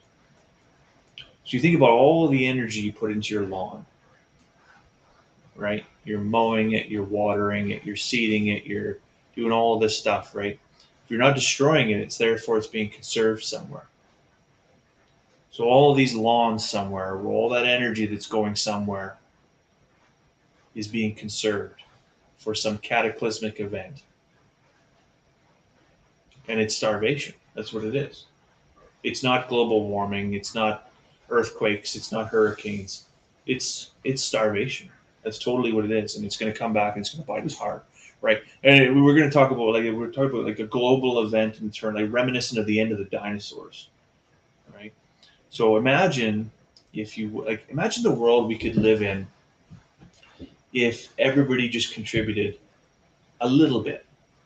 Right? How many are, again, if you look in our closest town, Beaver Lodge, or even Hythe, right? It's two little, very small towns. We've got like 1,000 people in the tax roll in Beaver Lodge, and like 500 in Hythe, something like that, thereabouts, right? Yeah. Imagine if they all had backyard gardens and they all grew their own food for 110 days of the year. Yeah. What would that look like? Yeah, it would help. It would help immensely, right? And I don't know why people have no interest not everybody in enjoys gardening. But it's not glamorous. And, my wife always tells me, well, picking weeds is therapeutic. Well, I don't know what kind of therapy you have, but I mean, I wouldn't pay money to go out there and pick weeds. That's like building barbed wire fence. There's jobs that they could have other people do for sure. No, so the reality is there's a real desire amongst the general populace to expend energy on leisure, and oftentimes, whether it's gardening or farming or whatever it is, whatever vocation you take that under, just food accountability looks like work. And so it's just easy for me to go to the grocery store. It takes me 10 minutes, maybe 30 minutes at best, if I'm going to go for a big shop. Get in, get out, and it's convenient. And convenience is probably going to be the downfall of humanity. That's what's going to cause us. That's what's going to cause a 38-year-old guy with his 2 kids to starve in the parking lot. Yeah, because we're eventually going to get to the point where it's not easy for him to even walk in the store, because we can click and collect now. We don't even have to go in there. That was another thing that really shocked me, and I noticed. I actually noted it to Corey when we were sitting at the restaurant. How many skip the dishes bags come in? Oh, it's crazy. It was like 9 or 10, and I was just like, "Whoa, it's crazy!" Whoa! And I remember when I was working on the rigs, when I'd come back to town, all the guys that went off to trade school or whatever, they had a condo in the city, and when I got there, I was like, "Oh, let's order a pizza."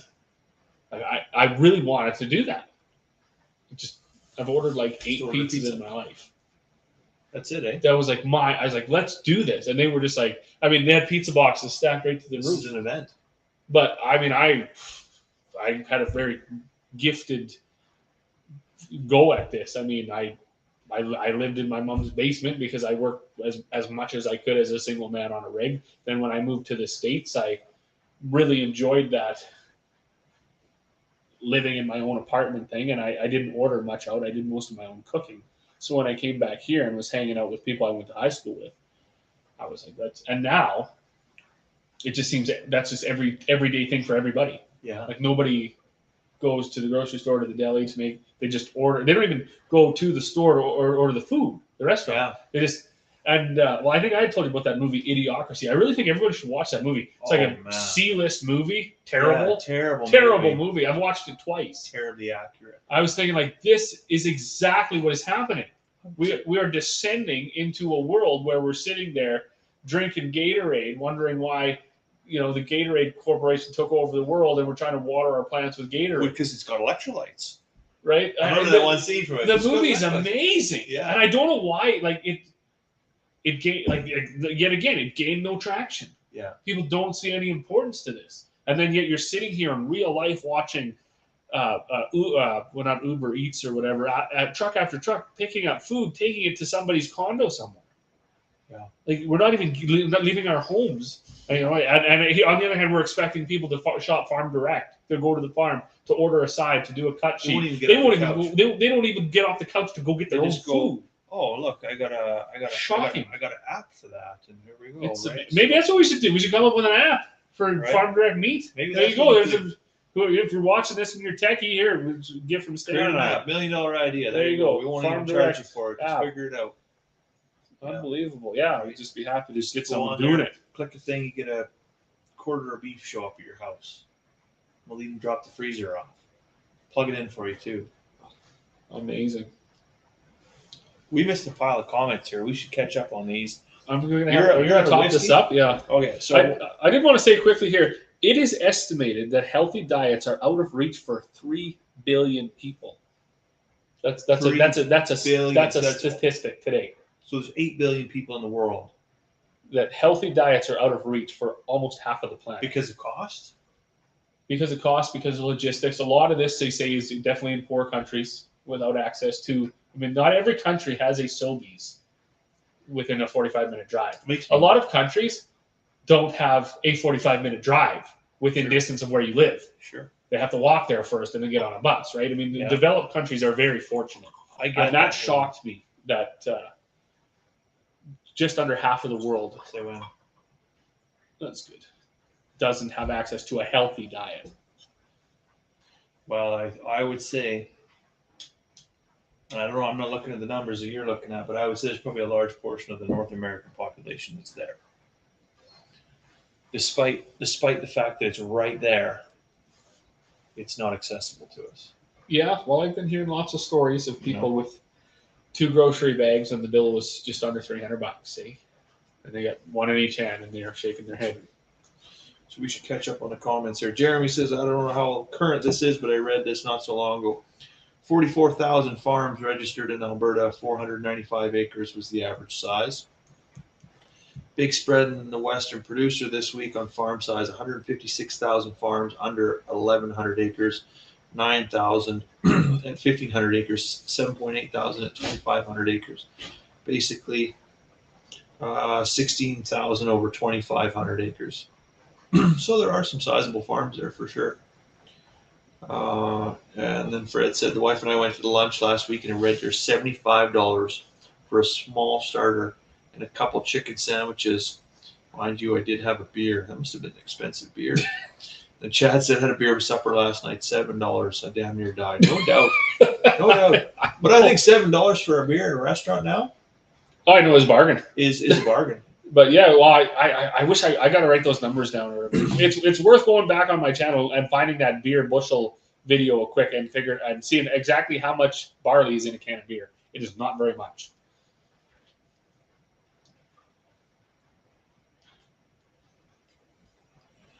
I'm struggling. Are you? I'm getting to the halfway mark and I'm having burn issues. You gotta get that. You always knock me for using that. You gotta clean the thing out of there. I just knocked it all off and I didn't even have to relight it.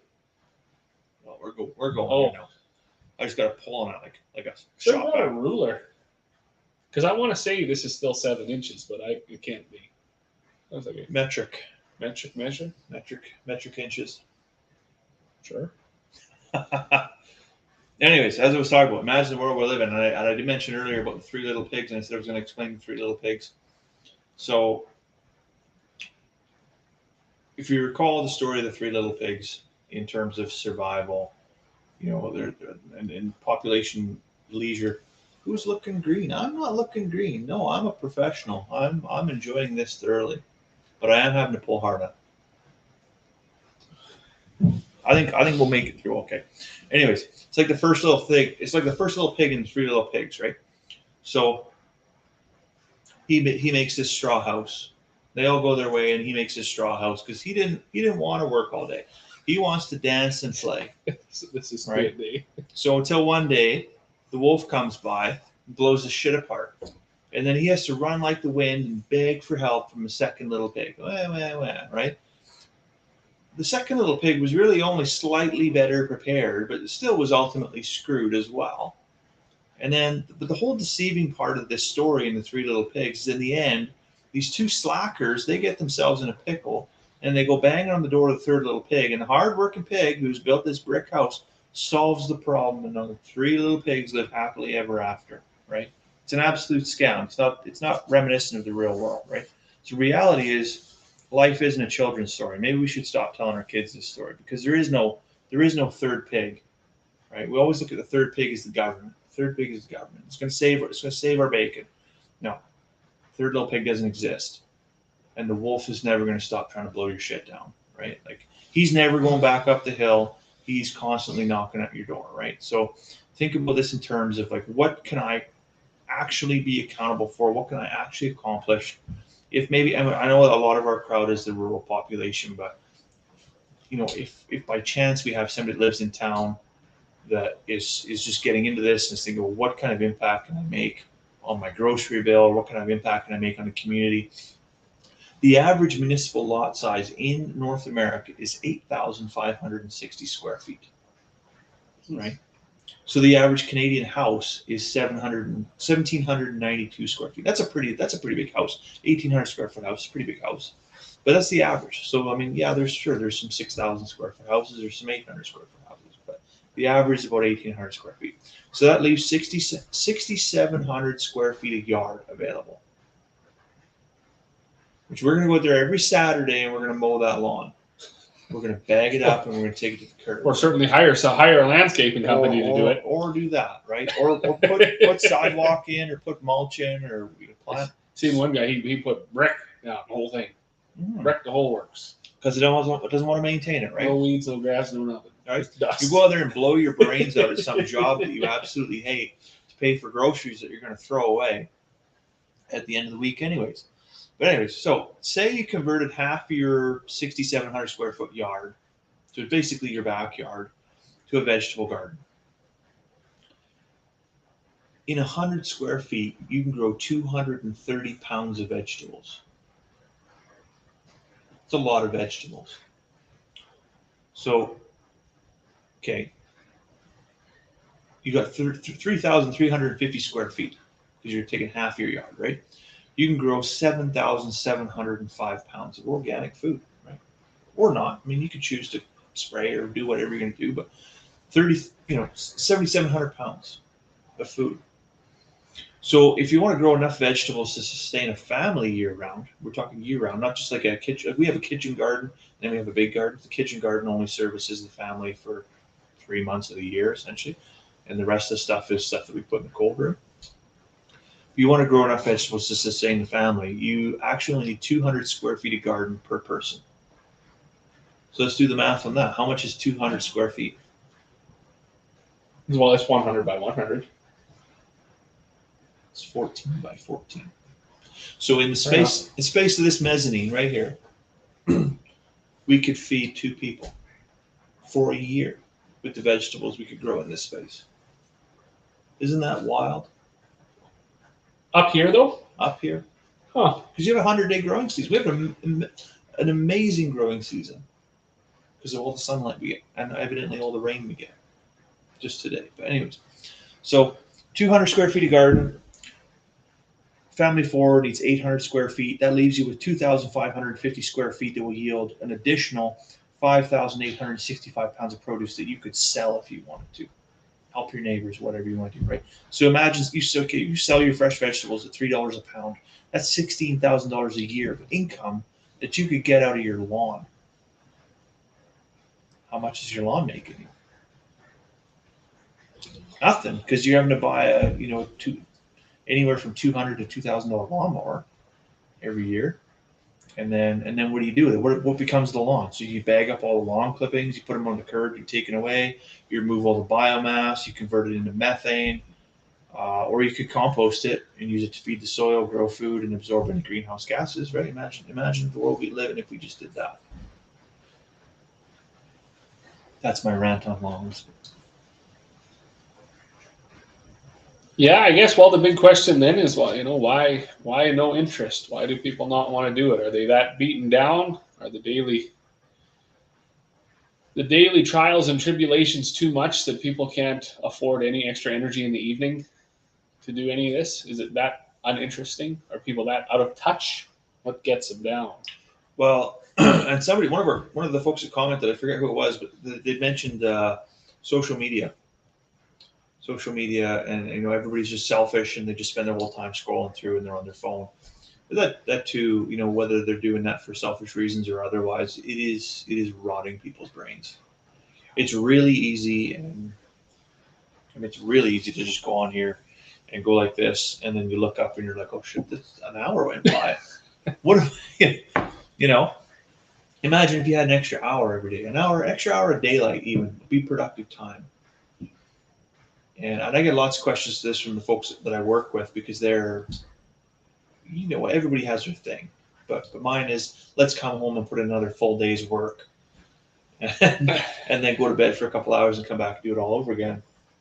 But okay, well, is it really work if I'm working for myself, if I'm working for my family? Yeah.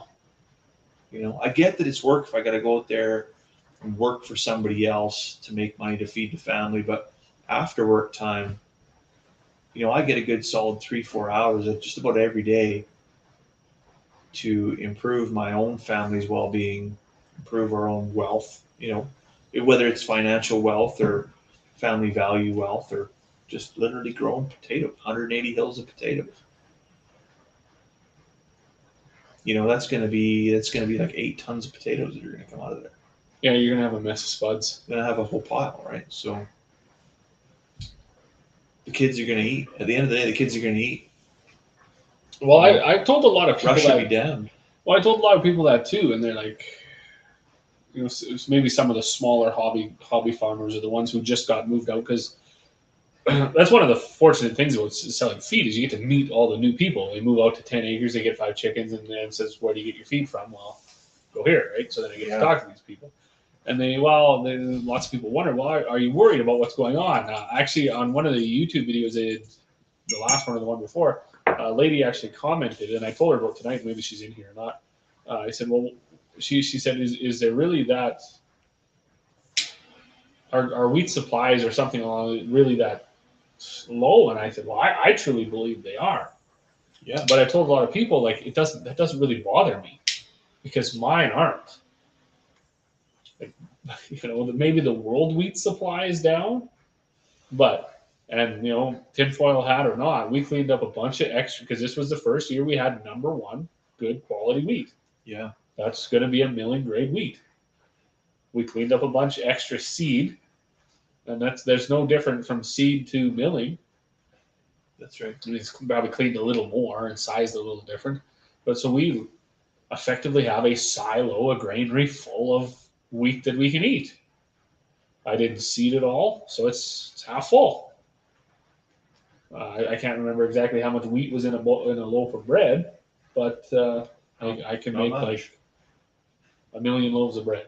Yeah, I'm good. You're good. You're not having to put sawdust in your bread. I know there's pigs and chickens and cows running around there. I know a lot of people with other animals and things like that. Like the concern isn't there for me. Excuse me.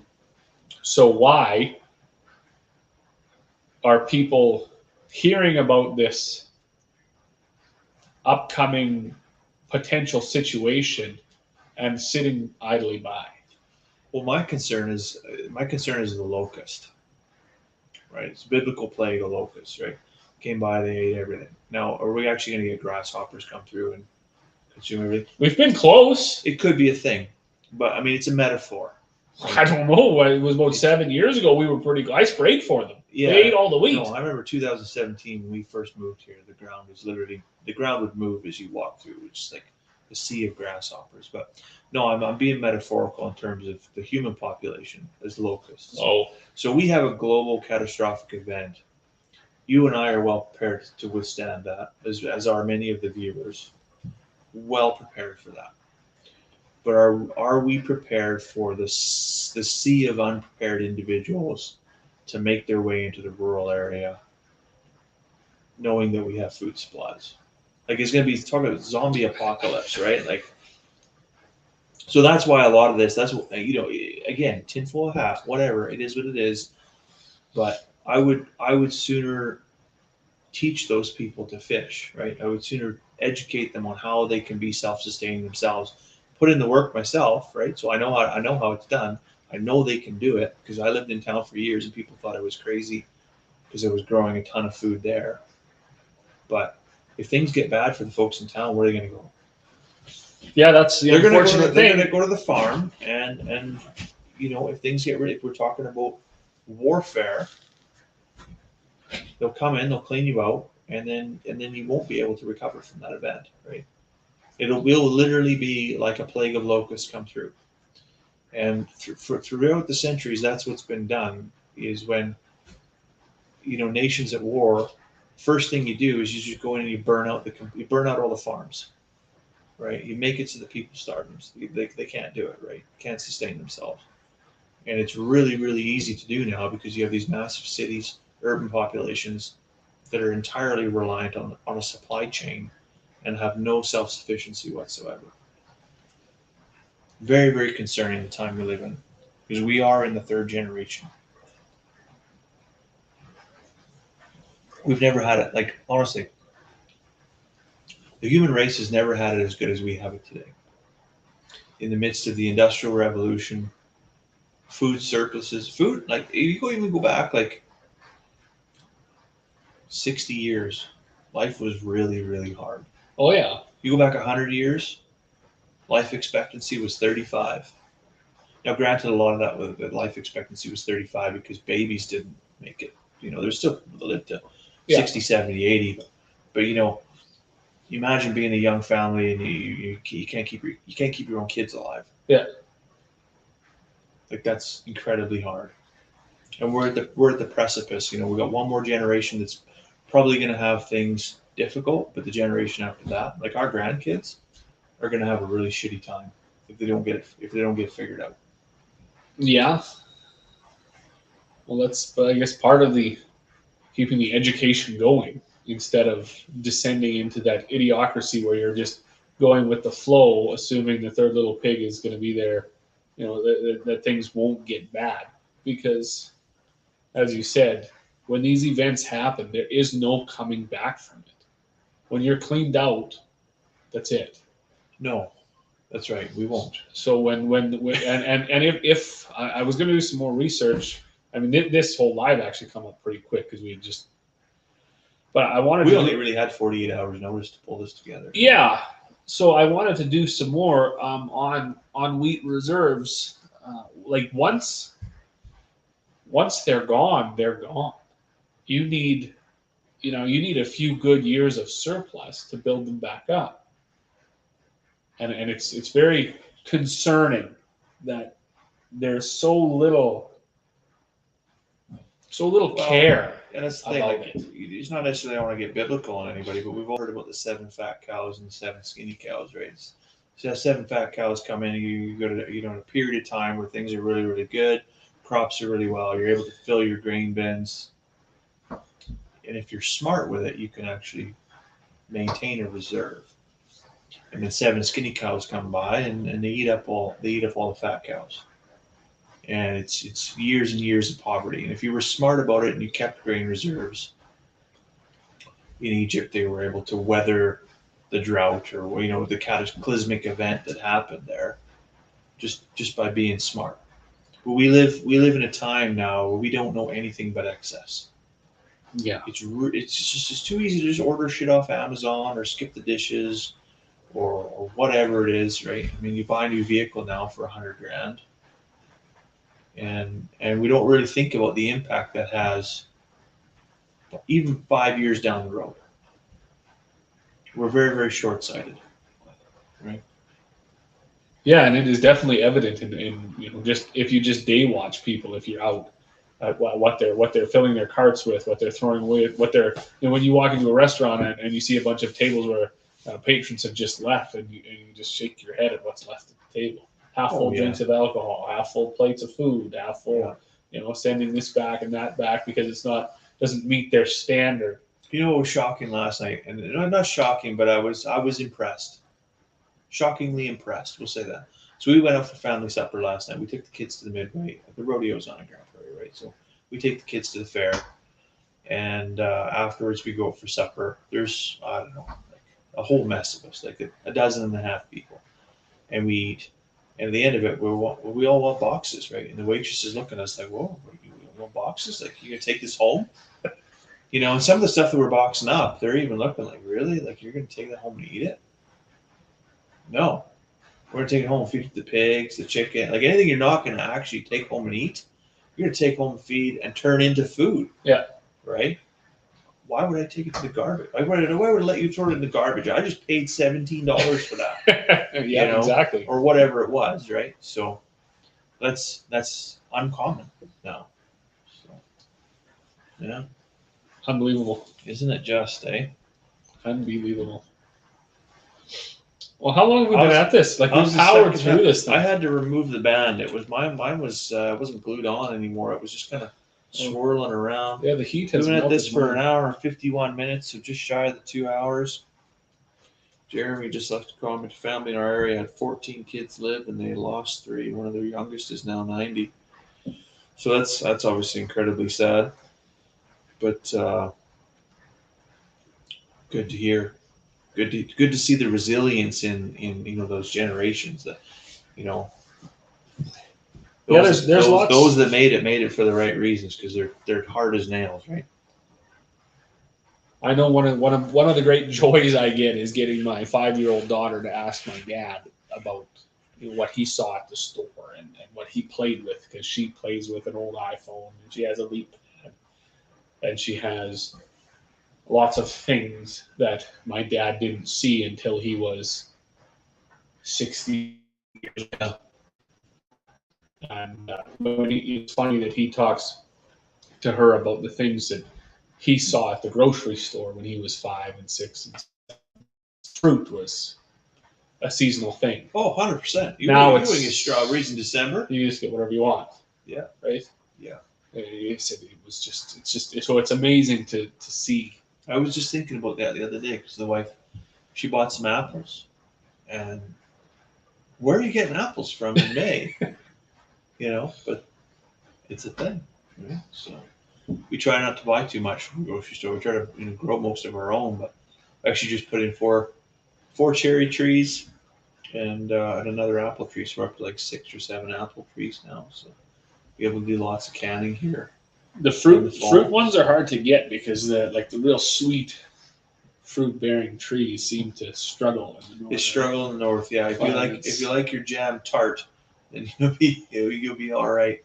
I mean, we can knock the hell out of some crab apples, but it's pretty tough to get a big old Golden Delicious or something. Yeah, you're not going to do very well. We can rock the raspberries and Saskatoons and blueberries and things, but trying to get some of the lemons and the limes and the tangerines is probably not going to work. Not anybody that's growing a lemon tree in their backyard. Right, it's probably not. You might have one sitting on your countertop and a big old peach tree. But, yeah. Well, that's why in this country we got to be so reliant on grains and meat, right? Protein. Yeah. So. And the sacred art of canning. I know we had people that we know they know we're going to use the stuff. So if they're making a trip down to the interior in the season, they'll bring us back a box of peaches or a couple, and we'll. Yeah. I mean that whole next day is pitting cherries and dicing peaches, and it's in there, right? I mean, my little boy, that's one of his favorite desserts is canned peaches and heavy cream. Oh, it's a good time, yeah. It's he doesn't just need chocolate sauce and ice cream or popsicles or whatever. He's getting a very nutritious dessert, I guess, of effectively local as can be heavy cream and absolutely peaches. Where do you get heavy cream around here? So she gets that in her farm bound box. Oh, so it's local. It's still legal. Yeah. It's local as can be, but it comes in that. As far as getting heavy cream,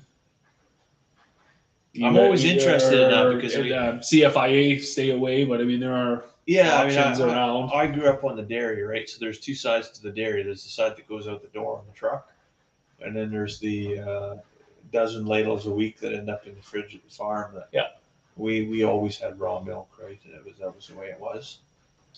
No, that's another thing, and we should do one on that. Well, maybe we should do a live stream on something like this.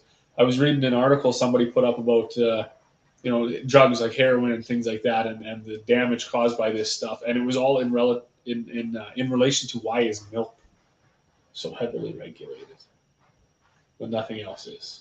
Yeah, like you can actually lose your farm and go to jail for selling a liter of milk. Yeah, and the punishment for using and even selling and distributing and all the stuff of these other things is kind of like it's bad. It's worse than selling. It's really not that good. Worse than selling heroin. You're going to go to jail, but it's and that's the I could do a whole thing just on dairy cartels. Dairy cartels, that's terrible. It is a terrible sin on the country to so heavily regulate and form quota systems on food where you will actually dump it, oversell it to keep the price artificially high, to keep the supply artificially high. And I've had a guy lay into me with a pretty good argument on, well, it keeps the supply there and it keeps this there and the standards up and on and on. Unfortunately, I don't buy it. It was a good argument, but I didn't sell it. At the end of the day, we got hungry people today. We got people that are hungry. So, and that's where it is. So generally, the producers that don't care, when you see it, there's people caught abusing animals. There's all these sorts of things, and large producers, small producers, they're generally weaned out. And generally, the producers who have their heart in it, have the green thumb, they know what they're doing. They're the ones that stick with it. Yeah. So, ethically, the bad things should be weaned out. You don't need an actual the dairy group of Canada to regulate this for you. And everybody, even grain producers, we're looking to produce the best thing we can produce. Yeah. We don't look forward to raising a terrible crop. No, absolutely not. But I do remember 16, 17 years old, loading up the honey wagon. This is what we do. It was literally it was like a back truck, but it's go up behind the tractor, right? Instead of sucking slurry, we just suck on 3,600 liters of milk, and we just go land spread it. Yeah. Because you're going to get fined. You're not even just not going to not get paid for it. You'll get fined if that truck shows up and takes more than what your quota is. Amazing. Amazing. We throw food away. Well, 3 billion people don't have access to a healthy diet. Yeah. And here we're bearing potatoes. I've seen them torching tomatoes on the vine. I've seen them. Yeah. In the last 2 years, there's never been as high of a demand on food banks as there's ever been since the inception of food banks. And I think it was you that had said hadn't been an on-farm recall in Canadian history. I think that was you that said that. And yet we're getting, we have weekly, monthly recalls out of our large packers, which is another the large packers, all the vegetables, right? How many E. coli scares have there been out of California? Because, so again, going off of Feedlot Alley, they have the same thing down there. These massive feedlots, everything's on concrete. They're all fed corn and soy. These industrial scrapers that go to slurry tanks and then they land spread all that stuff, and then they have an E. coli scare. Yeah. Or it's not even a scare. It's like a legitimate thing, right? Because they don't know how to compost. Right, so they have this liquid manure. It just baffles them. Manure management is completely foreign to the U.S. They just don't know how to do it. And in terms of famine, since we're talking about it, what does your soil look like? We've got 55 years. It was originally the discussion. The last study was done. We had 60 years of topsoil left until it degraded so far that we couldn't even grow anything in it. Right? We won't even be able to feed 2 billion people, never mind 10 billion people, in 30 years. Because we don't know how to manage manure. Right? There's all the potential, all the biodiversity, all the microbial activity in all that manure, and we don't even know how to manage it. So we leave it in an anaerobic state to rot and create methane, instead of actually adding carbon, right? So all the areas that we're deforesting, instead of building 2x4s that go like this at the hardware store, chip it, make it into mulch, blend it with liquid manure, compost it, return it back to the soil, and maybe we could grow something in it, right? But we won't, the sad thing is we won't see that in our lifetime. We really won't. If we can't get the guy with the 3,000-foot backyard to keep his lawn clippings in a 4x8 box and compost it, we're not going to get the farmer with 2,500 acres to do it. No. So,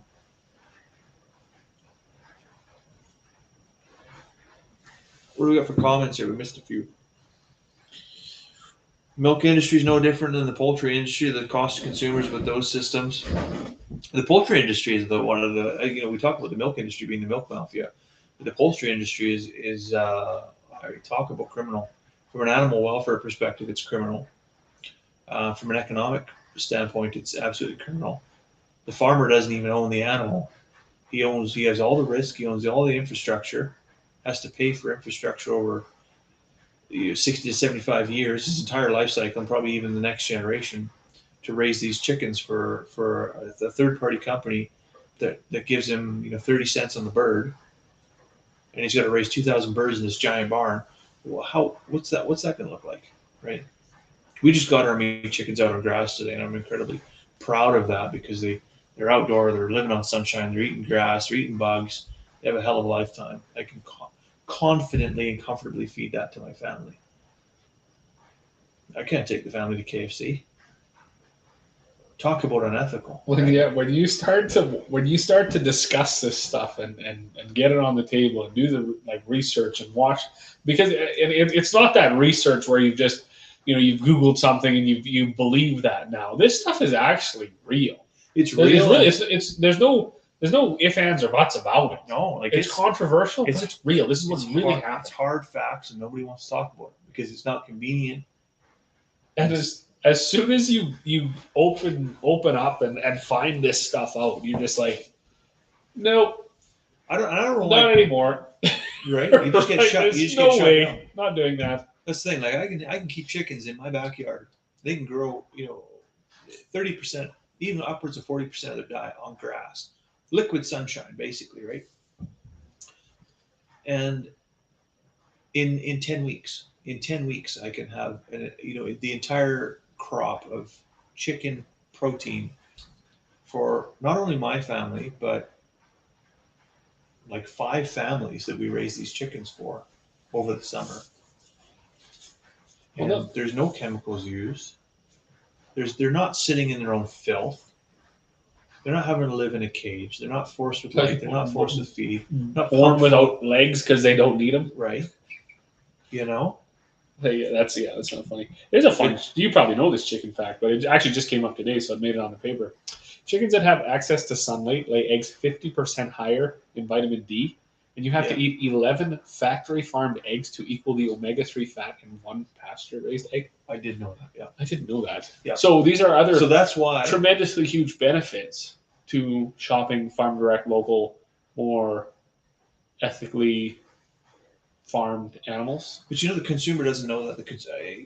We're maybe repeating ourselves a little, at hazard of repeating ourselves to the crowd, but the consumer doesn't realize that. The consumer realizes eggs are $2 a dozen. They don't understand that they're not getting the same product, right? And that's the thing. So when I charge $5 a dozen for the eggs that are actually worth probably $7 or $8, that probably cost me $6 a dozen. Well, you're almost looking at value of 11 to 1.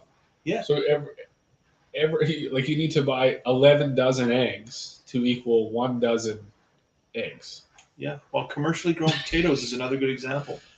There's 70% less nutrients in a potato today than a commercially grown potato than there was in 1950. Why is that? Well, ask Monsanto why that is, right? But again, it's because we don't think about the potato, we don't think about the chicken, we don't think about whatever it is. We just think about how easy it is to get it. Well, and you and I talk about like pork from Costco. You actually effectively end up with a chunk of meat that to me looks like a solid jellyfish. It's nasty. pale-ish looking white fat around, stinks when you cook it. There's almost no value to it. When my wife was in the hospital when she had a baby, they brought her a boiled egg, and it was cut in half. And I just looked at that thing and I'm like, "You're not going to eat that, are you? Like, you're not going to actually eat that, are you? Because the yolk was only 2 shades yellower than the white."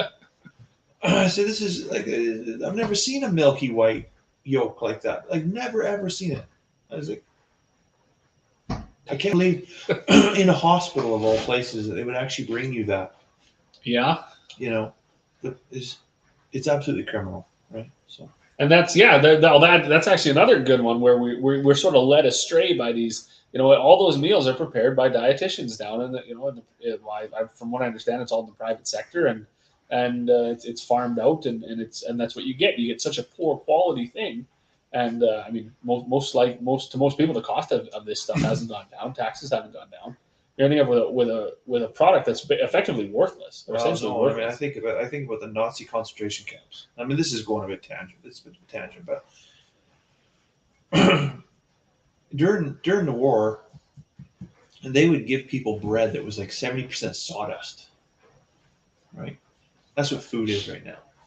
It's so watered down with lack of nutrients. The volume is there, but the nutritional value of it.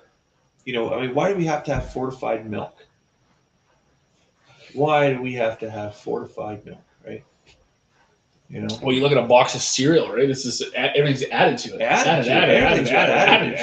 And I was saying, like, oof. I wonder what oatmeal is. Like, if you took like properly grown oats and made oatmeal, I wonder, like, what would that taste like? You got to add. Probably not. And now we're just.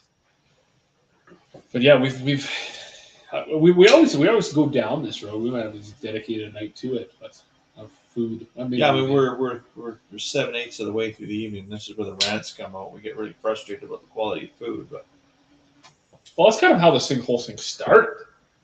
Well, it totally is. Was being totally. We missed a few comments here. Yeah, Chad said neighbor used to get fined for overproducing milk. It was sad. Nutritious food being spread as waste. Fred says, our system is completely flawed. James says, during the peak of the pandemic, the producers were dumping tanks full of milk just to keep prices up. Oh, sure they were, yeah. Chad says that beef recall was caused in the plant by improper deep cleaning by unskilled, cheap labor. That's where the greed comes into play. I'm gonna come back to that one. And then James says it seems greed is more important than seeing your neighbor starving. Kristen says we just received our meat chicks a few days ago. Very excited to have them this year. Yeah, I wish more. Not only small producers, every backyard producer should have chickens. But I also think there should be a ton of people that have urban chickens. That's a whole thing. It's almost criminal that there's these municipalities that don't allow people to grow their own food, whether it's a chicken or whether it's something else. Right? It's almost criminal to have 8,500 square feet of non-productive land. Yeah, and that's funny you say that. So I had an argument with a guy, and he's like, I forget what we were talking about. People shouldn't be able to own something. It might even have been the gun thing, and we won't get into that because it's. I don't care. But I looked at him and I said, religion or politics. I said, I don't think there's people that should own acreages. I really don't. I don't think there's people that should own land. I really believe there are institutionalized people that will exist better off just in a condo somewhere. They don't have it. They don't have it. They don't have the love for the land. They don't have. They have the money for the land, but they don't have the passion for it. So who? And this will go to your chicken. So who's? I would be indifferent on what sort of. How would you regulate who gets to have this? I mean, can you almost be like you have to go to school? Can you just let anybody have 19 chickens and just like roosting on everybody's vehicles and in the neighbor's yard that doesn't want chickens and in their house? And well, when my wife and I got married, we had to go through, because she's Catholic, right? So we had to go through like a 4-week course. Yeah, I was down that one. Right? So you know what I'm talking about, right? so that you don't, just leave your family destitute like a complete loser.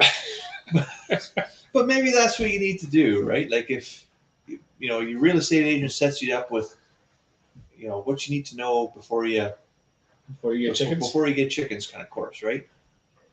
That could be a whole business stream too. So that's another $1 million idea for people. Well, I had heard actually in Dawson Creek, I believe there's people that rent their chickens out for the winter. I'm glad you brought that up. I'm still going to come back to Chad's comment, by the way.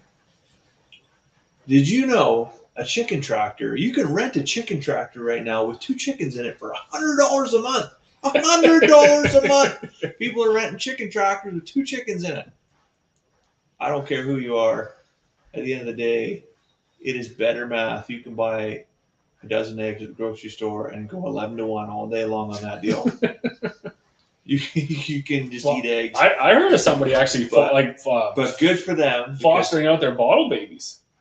They take the baby in, they give you the bottle to replace her, and you look after the calf and give it back when it's big enough. I mean, it's a great business model for whoever's doing it. If it's successful, good for them.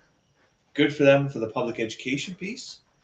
But maybe this is part of it. Like maybe these are sticking your toe in, getting back. Do I want to do this or not? Right. To where your food actually comes from, what it takes, and then this disconnect from hating everything about the rural person and the agricultural lifestyle and food production, and thinking this whole thing could be solved if everybody just went vegan and ate soy, and that would be this. Maybe that's the way to fill this void and stop this divide. Kristen just said, "Oh my God, it drives me nuts when I drive past overgrown pastures that could feed a couple cows or be home to some pigs and chickens." So, absolutely. So circa 2007, I was an acreage owner. I owned 19 and a half acres outside of Valley View, a small community called Sunset House. I was working on the rigs at the time. I was working a 21/7 shift. I responsibly could not keep animals. Did I want all of that grass go to waste? Absolutely not. So I went down to the local vet and said, "Hey, anybody's got some horses, cows, whatever, talk to the neighbors. Who wants to come graze this land? I'm not going to charge you for it either. Just come and use the land." So it's used land, not just wasted land, not just, nobody does that anymore, right? Like you'll see folks that just have it's all the acreage is so much work. It's so much work. Yeah, they bought a $180,000 tractor and a 15-foot lawnmower to mow it all. Yeah.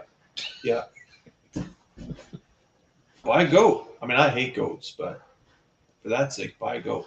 We actually we got him at the Corey Cedar, but she just put insulators on every single post for our whole 14-acre area. Yeah. So we can run smaller animals in that whole thing. Oh, genius. So she's got, I think there's going to be 2 or 3 hot wires on the way up, and that should, we won't be immune to escape artists, but that's right. It'll be. Anyways, Chad made a comment. The beef recall was caused in plant by improper deep-cleaning by unskilled, cheap labor. In Canada, we used to have the temporary foreign worker program. It was canceled. I don't know where it's at right now. I think it's still done. I don't think it's a thing anymore. Is it the case? I mean, there's a labor shortage in Canada, despite the fact that there's recessions that happen all the time. We still need to attract people from outside the country to do the work. There's work for everybody. And unfortunately, 17% of the population is inherently lazy. It's not they can't find work, they're inherently lazy. I'm speaking to my son-in-law here. Inherently lazy. Never going to be anything. But the reality is we still need skilled labor to come into the country and do certain things. The temporary foreign worker program allow people to parachute in, do shitty jobs that nobody else wanted to do, and then leave for because they were only good for so long. Yeah, we'd be better to naturalize those people, make them Canadian citizens, teach them a skill, give them a trade, whatever it is, and secure our food industry. We don't.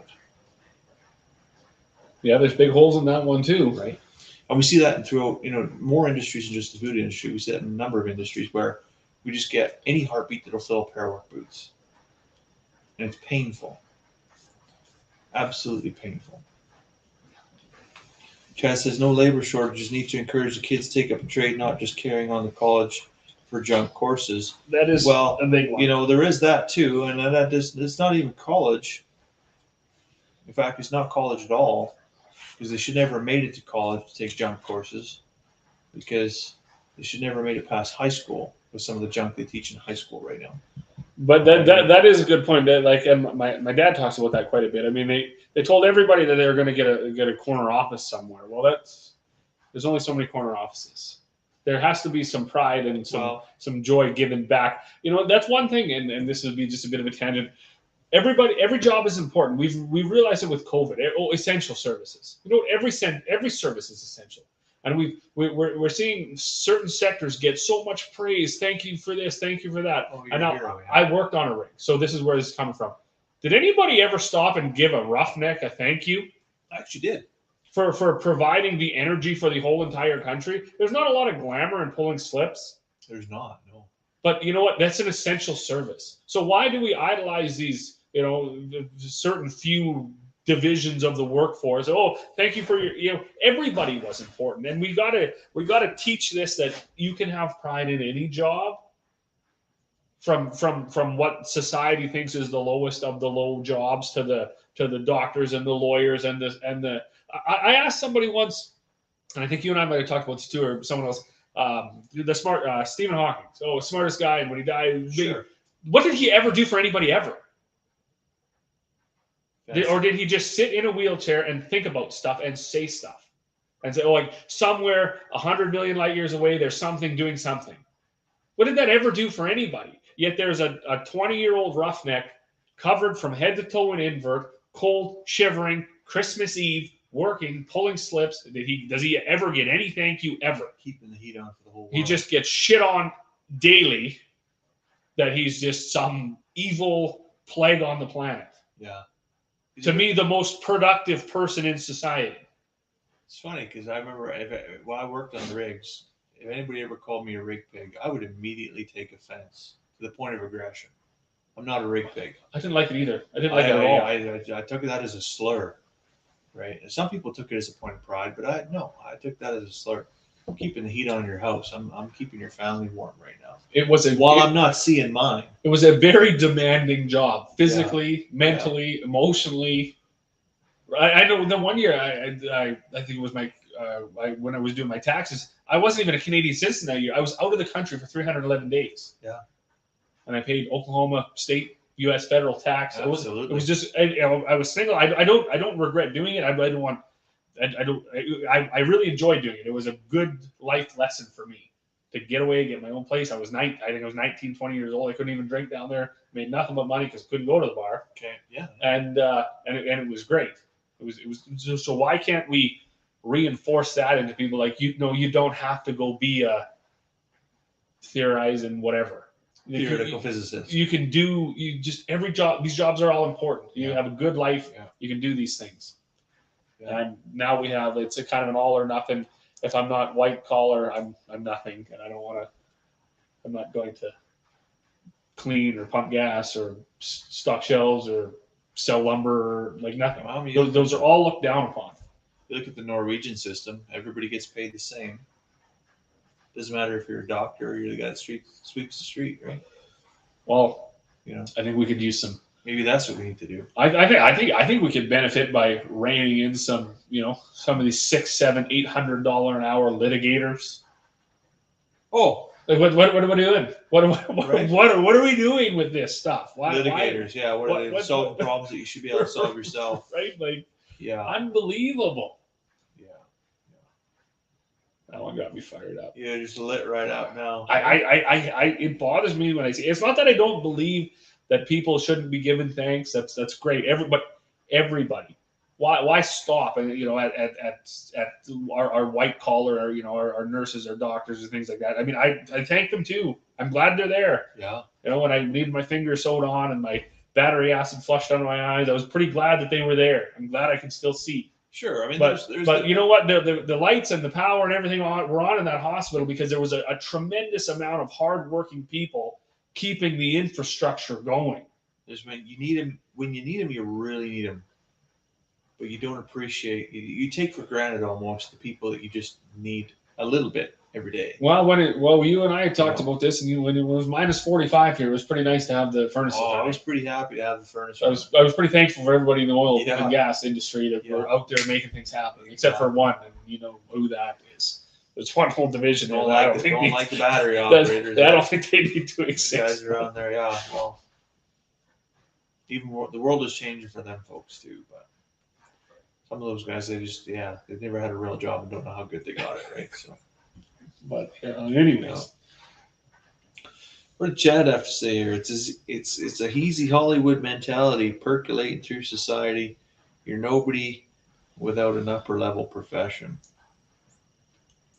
Yeah, I mean it's too easy to look on social media and everybody has. We talked about this during our passive income session about you just go on social media and you just look at everybody talks about easy money and you don't have to work for anything and you just see the glamorous side to it. You don't see all the work behind it.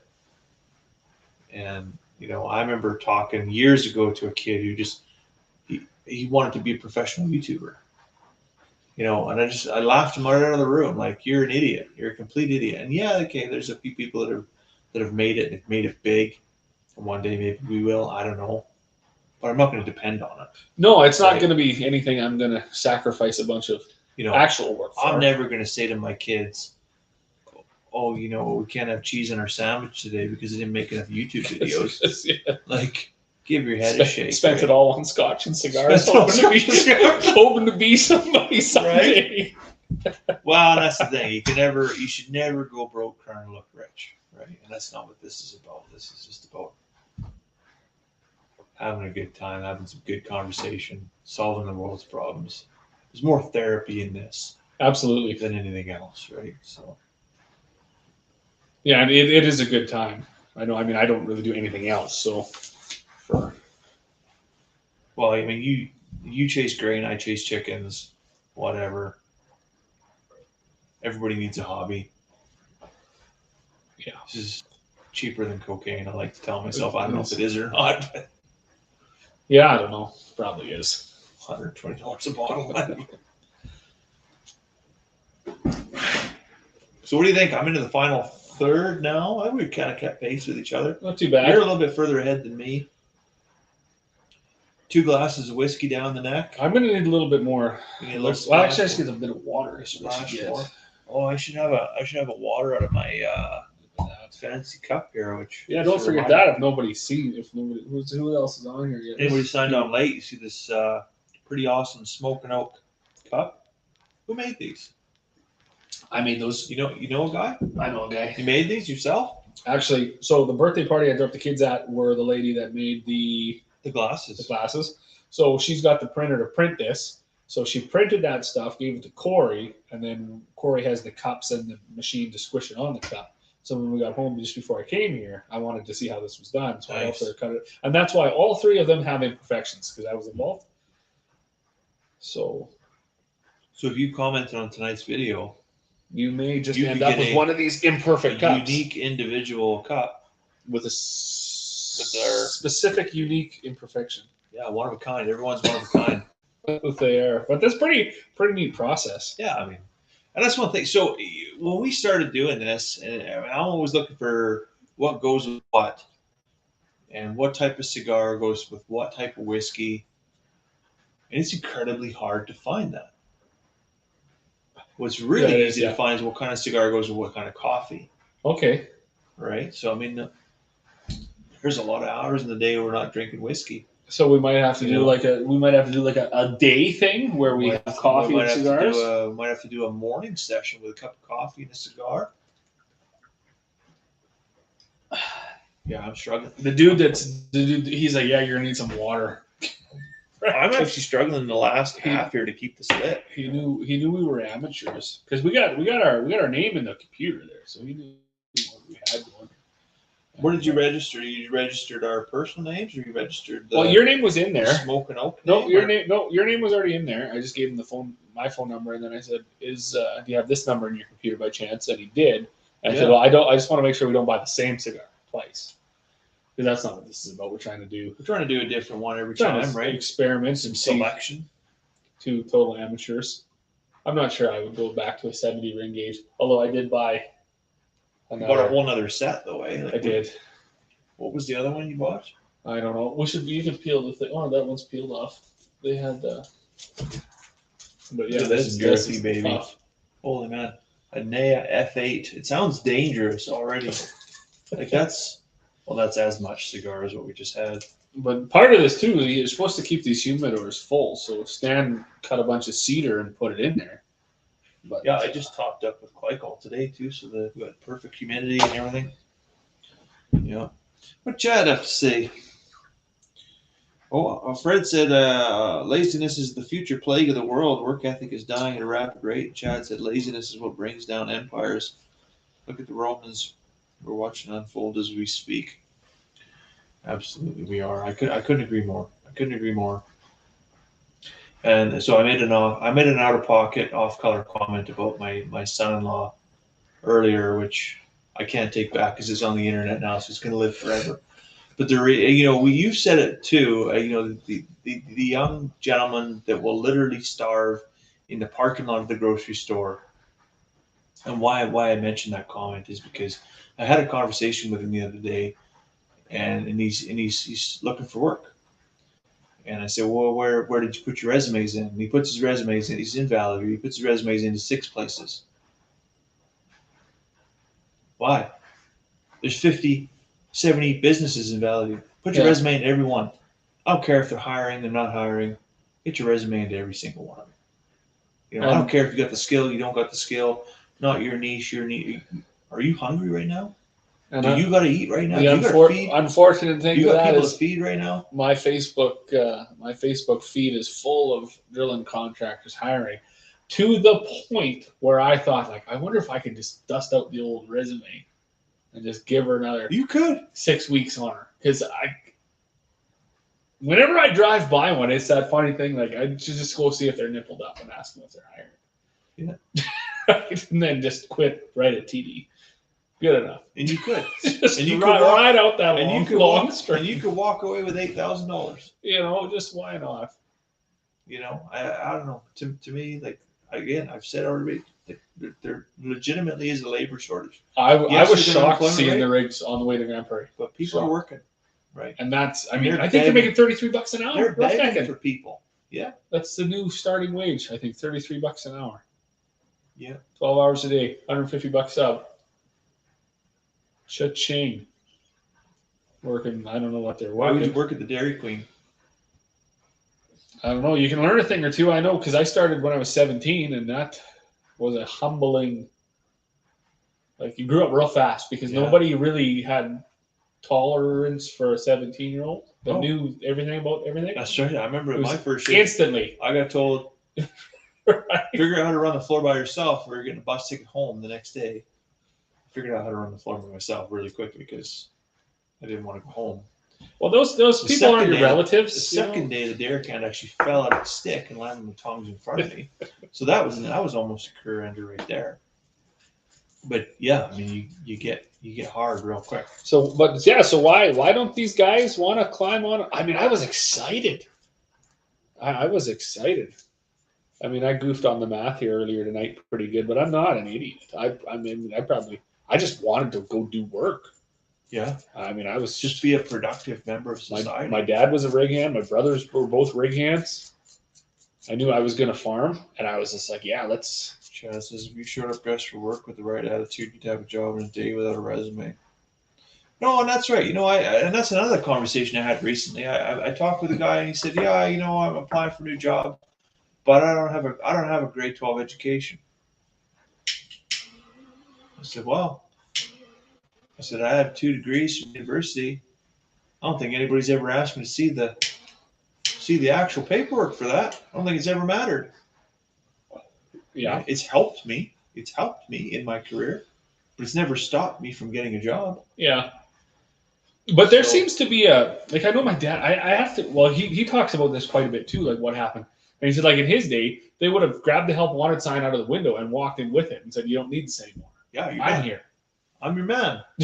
Right? And like, so where's that, and I think it's big, certainly in young men. And I think that's kind of a little bit to why I like doing this.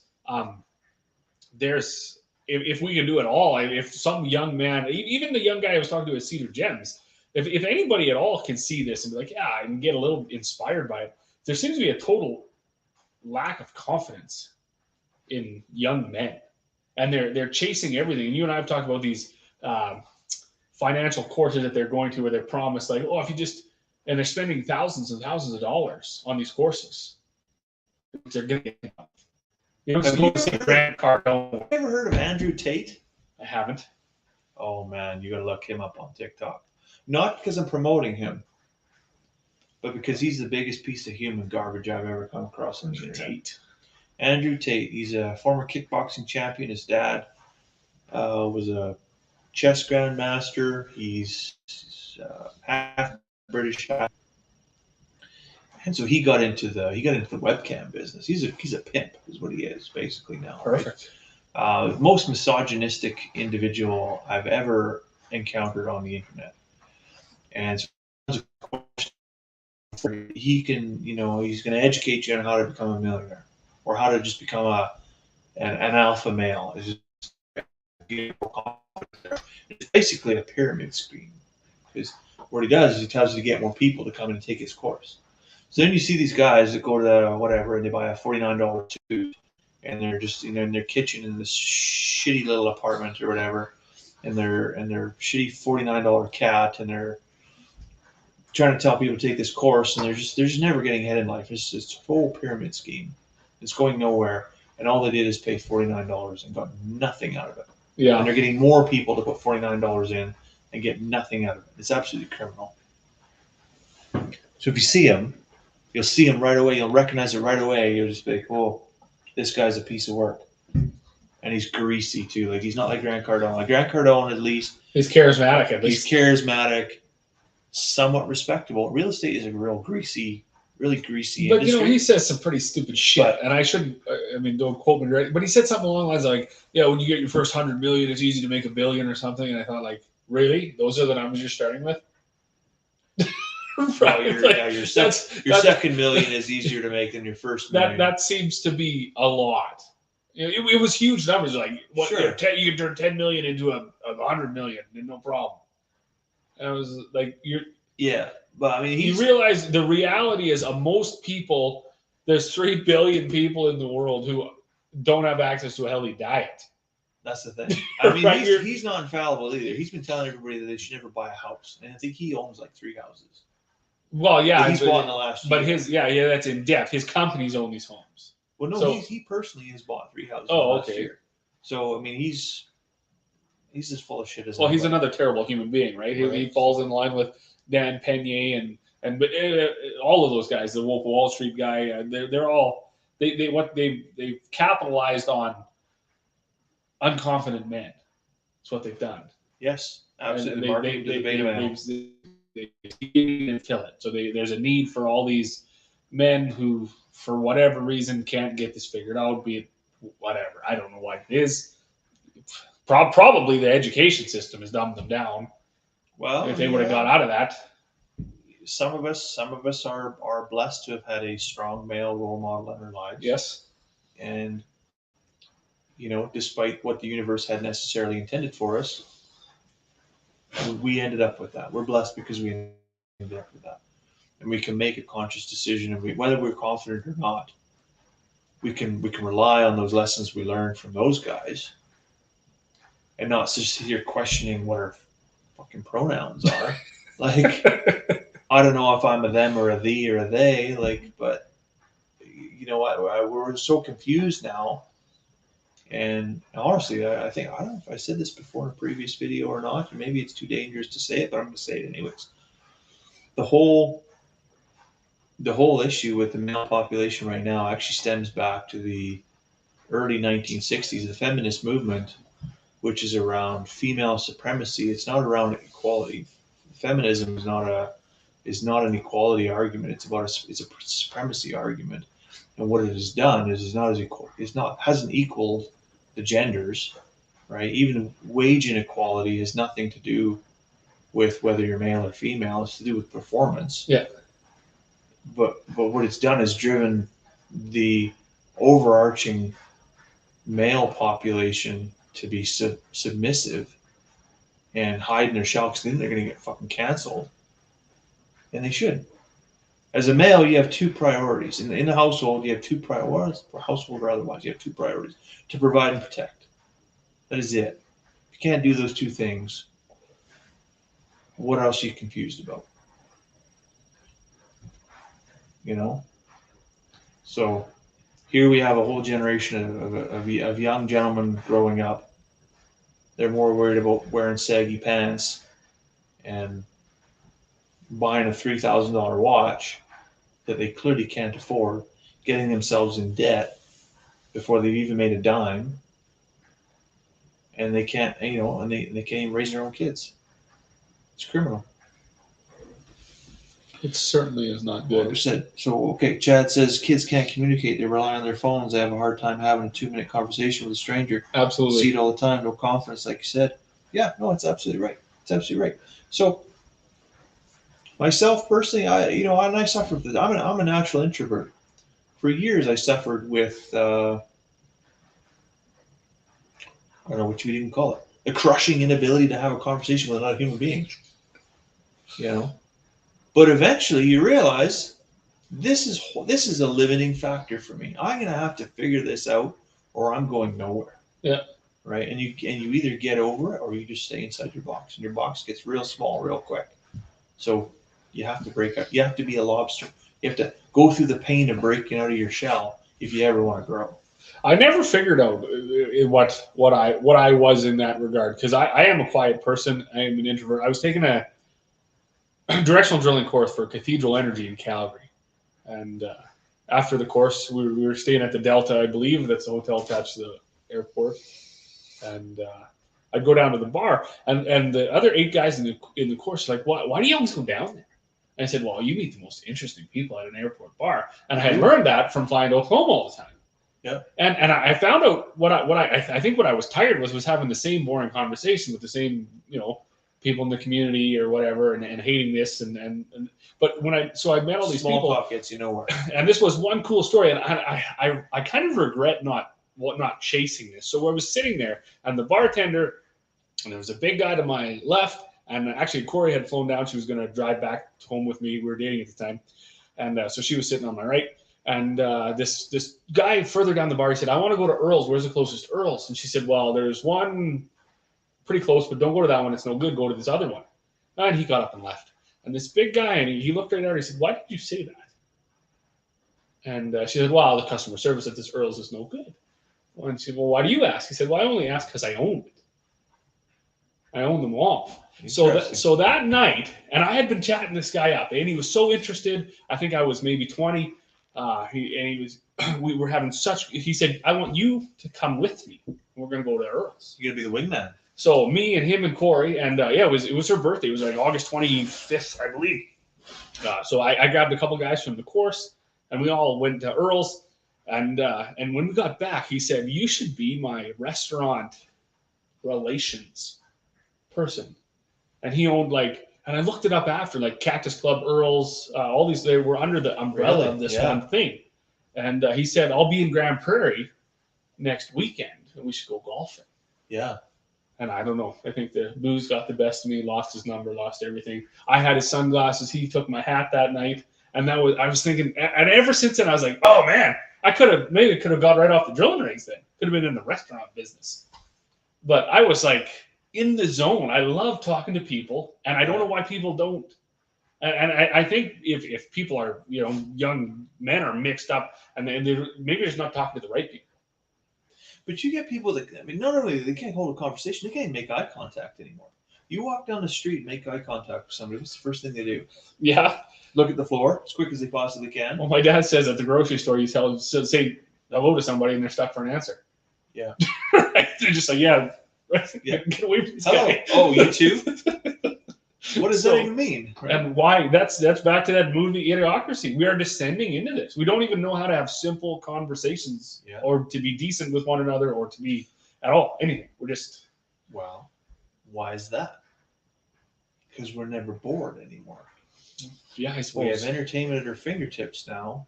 I think the kids now, at the earliest age. I mean, we both got young kids, but you give them a phone or you give them an iPad, and they can sit there and click all the colors and all the lights and the flashing and the sounds. It all comes up. They're never bored, but their mind can't ever focus beyond 30 seconds. Well, but the thing is, I think they're academically smarter. Like my dad was actually saying that too. He said like he didn't remember learning the alphabet, I think, till grade 1 or something. Well, they might be, but what do they do with that information? And that's the thing. It's like it's like a spreadsheet, right? You might have an Excel spreadsheet with tons and tons of data, but you don't know what it means, or you can't translate it. You can't make it usable. Yeah, and there's no value to it, right? It's just. So we have these kids, these super developed minds. They all this cross synaptic firing happens. They're well developed, but then they get into a social situation and they're just awkward as all hell.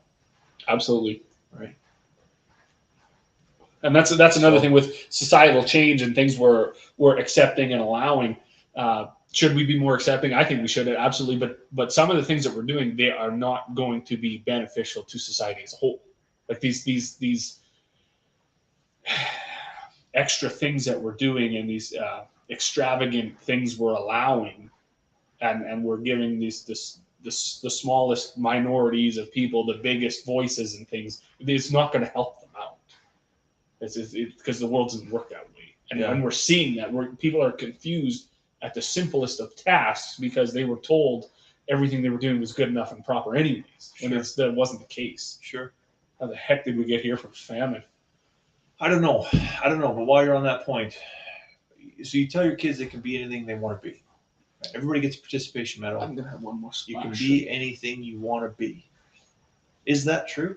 Can you be anything you want to be? You definitely cannot be anything you want to be. If I want to be a goddamn dinosaur, speak of the Step Brothers reference, right? Can I be that? No. It's not feasible. Thank you very much. This is the reason why I moved to Canada from the UK. Is because we've had conversations on limiting factors throughout the years and months before, but there they're still founded in a feudal system, right? You get whatever your upbringing is, and that's going to be your lot in life. And you just live under the thumb of whatever your previous history is. So you're never going to get off the farm, or you're never going to get out of the village, or you're just never going to get off. People live and die their entire lives and never leave a mile. Yeah. Right? So I came here simply because I thought, okay, well, I can be whatever I want to work towards. And that's the reality is, you can be whatever it is you want to be that you put in the work to accomplish. And that's what we need to teach the kids. We need to stop saying you can be whatever you can go to. You want to be whatever you want to be, sure, but you got to put the work in. Yeah. Right? You want to be a world-class opera singer? Sure, let's get you a vocal coach. Don't just go out there and scream in the yard. Right? You want to be you want to be in the NHL one day? Okay, we're going to the arena every single day for 5 hours a day, and you can get there. Yeah. Right. Put in the work, and you can get there. You're not going to get there on sunshine and rainbows. No, yeah, that you end up being in that that very, very select few of people that are just gifted, and then they exist for sure. Yeah, there's a few people that are gifted, but that's not the reality for most of us. I work with literally hundreds of people on the rigs that always say, "Well, yeah, I almost made it to the NHL until I had my big accident." That was a big thing. I had my big accident. Yeah, you twisted your knee when you were 13 years old. Played AAA, played this, or you had a beer when you were 17, and then it just changed your trajectory entirely. You just didn't put in the work. Let's be honest, right? So, Chad said his kids didn't get phones till they were 16. Most people thought we were cruel. I did it to make them talk. Well, there's nothing wrong with that. No, there definitely isn't. What did they need a phone for before that? Well, it's funny too. We had this. What are they doing leaving the house and going out shenanigans around the community before they're 16 anyways? Like, yeah, if they're younger than that, they should be with reputable people that you trust. Absolutely. Right. So we did have this. I think it was with my brother-in-law or whatever. I didn't get involved, but there was a thing about how early should kids get electronics and stuff like that. Now, what the heck's that other guy's name now? He's kind of a tool bag, but he's on the internet. Gary V. Yeah. Okay, well, anyways, one thing he did say that resonated was what I thought was pretty good. He said, he thought actually more screen time was better for the kids, but it was in such a way that made sense to me. Now, not all screen time is good for sure, but what benefit is my youngest son, who is 4, what is the benefit of him learning how to run a fax machine going to be? Probably not going to really help technology. him, right? So why not? Like I do believe that he would, and this is so funny. So he's got my old phone, no SIM card, so it only works on Wi-Fi. Yeah. At 4 years old, and this is the truth. I do not think he's a prodigy. I don't think he's a genius. I was just impressed that he could do this. He cannot do it. He doesn't know his alphabet. He cannot read. He cannot write. However, he figured out how to voice to text my dad. So, and he does it to me. He'll send me texts. Dad, are you going to be here for supper? That's what comes up because he voiced to text it. Sure. And I will text him back, not realizing he can't read.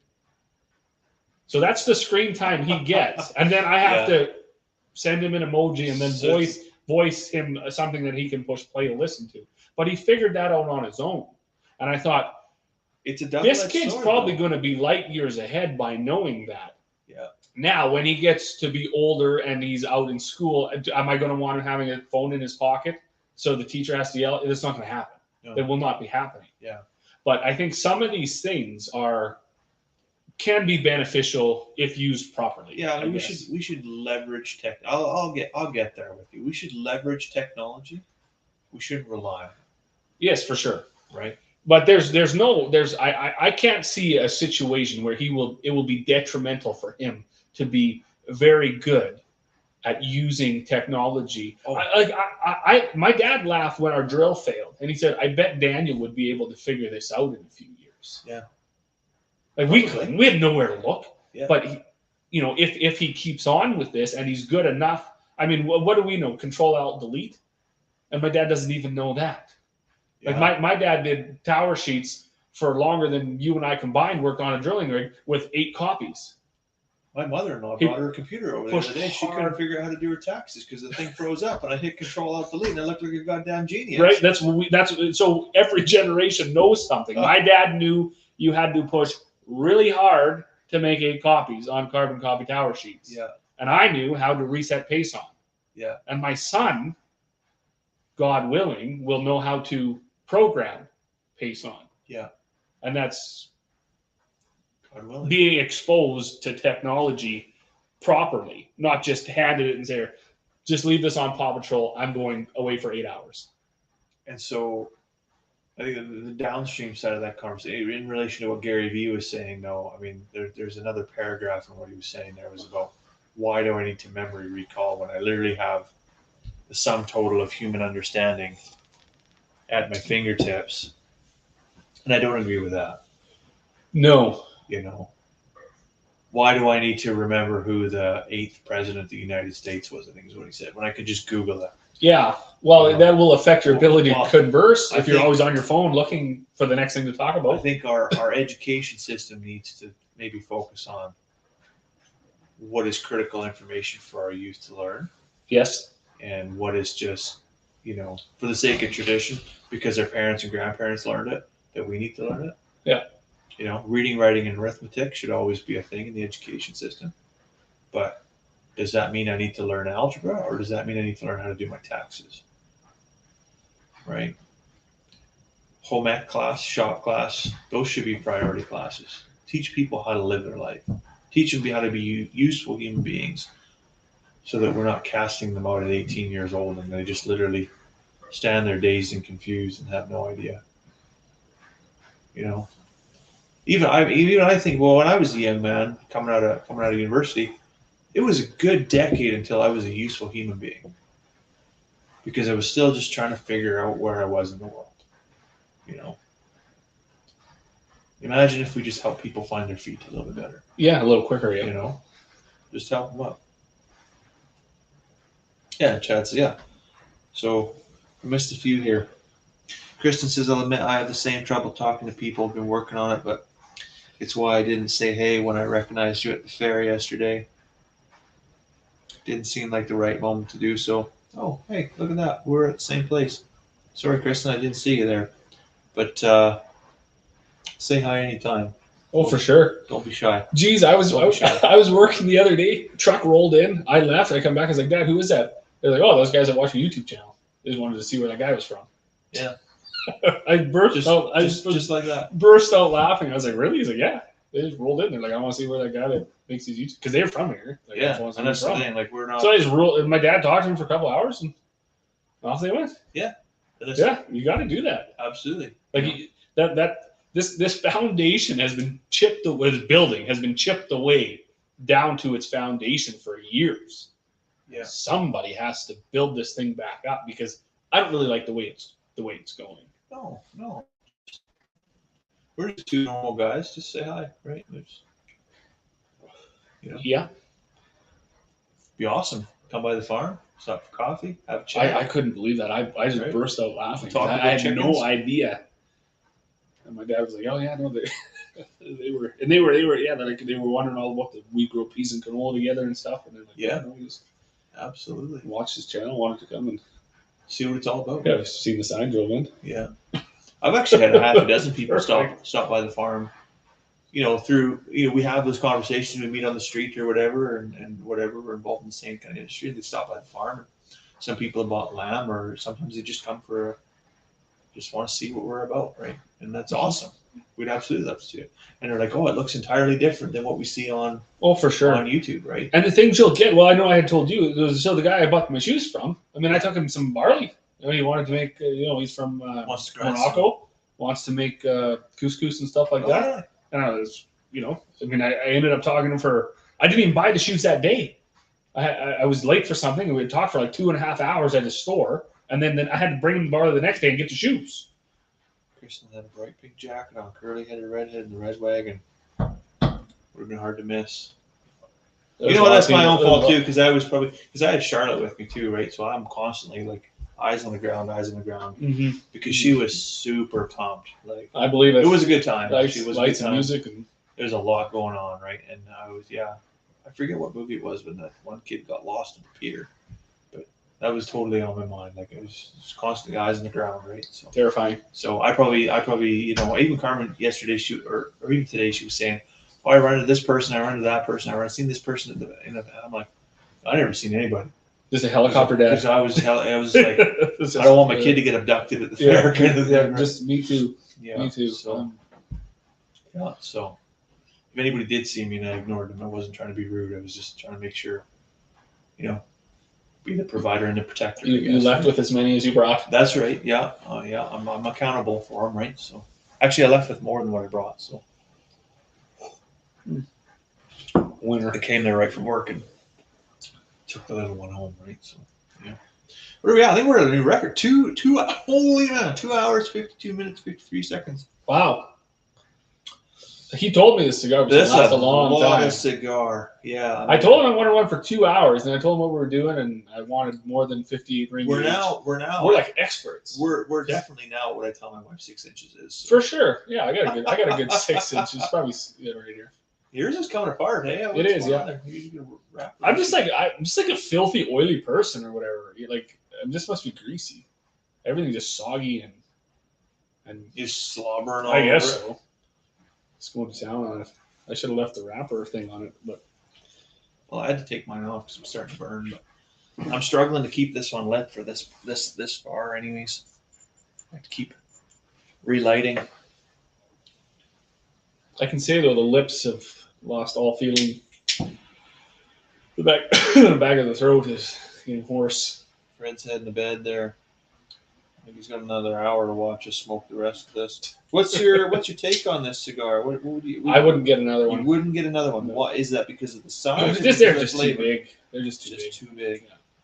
I've never heard that before. That's for sure. It was just too much to take. Big. Yeah. So you're right. It is. Maybe a 70 ring gauge and like a 4-inch or something like that. Yeah. But that's a lot of cigar, right? So. And he had them there too, and I was like, that's no good. I mean, we're pros, like that ain't gonna last. Oh, we'll plow through this in an hour. Yeah, I mean, this would be like, we wouldn't even get done explaining the cigar, and this would be gone. Boy, was I wrong. Well, maybe next time we might have to mix it up and just go with. I actually had these Robustos pulled up. We had a whole different drink and a whole different cigar plan. That's a 5-inch. I think it's a 50 ring gauge. And I mean, that's from a 50 to a 70 is. I mean, this looks like nothing. This is like a. It's like a stogie, like a pinner. Like it's just. So craziness. Anyways, final verdict on the whiskey. What are your thoughts? You know what? I don't know if I'd get another one of these either. I don't. I was excited that it said cigar in it. I think that's what got me, because when I was researching the Dalmore, you bit the hook. Well, but I think if you stayed maybe with the years, right? Because there's a 15 and a 20 and a 25, and I don't know where they go to. But then I see that it's like, oh, the cigar one. That's exactly what we do. It makes sense. I don't know. Well, I think it's all right. Yeah, after the first 2 or 3 sips I was in, I definitely I got there. I'm like, okay, I'm enjoying this now. The strength of the whiskey being significantly more than the 15-year. I acclimatized to that. It blended well with the cigar. But the flavor profile I find is very, very similar to the 15-year. Yeah. In terms, like it's the same whiskey, it's just stronger. Yeah, it wasn't worth the extra $50 or whatever. Well, I mean, is it? I don't know. You only need 3 instead of 5. I guess so. To get you there, right? So I get you. That's what you're looking for, I suppose.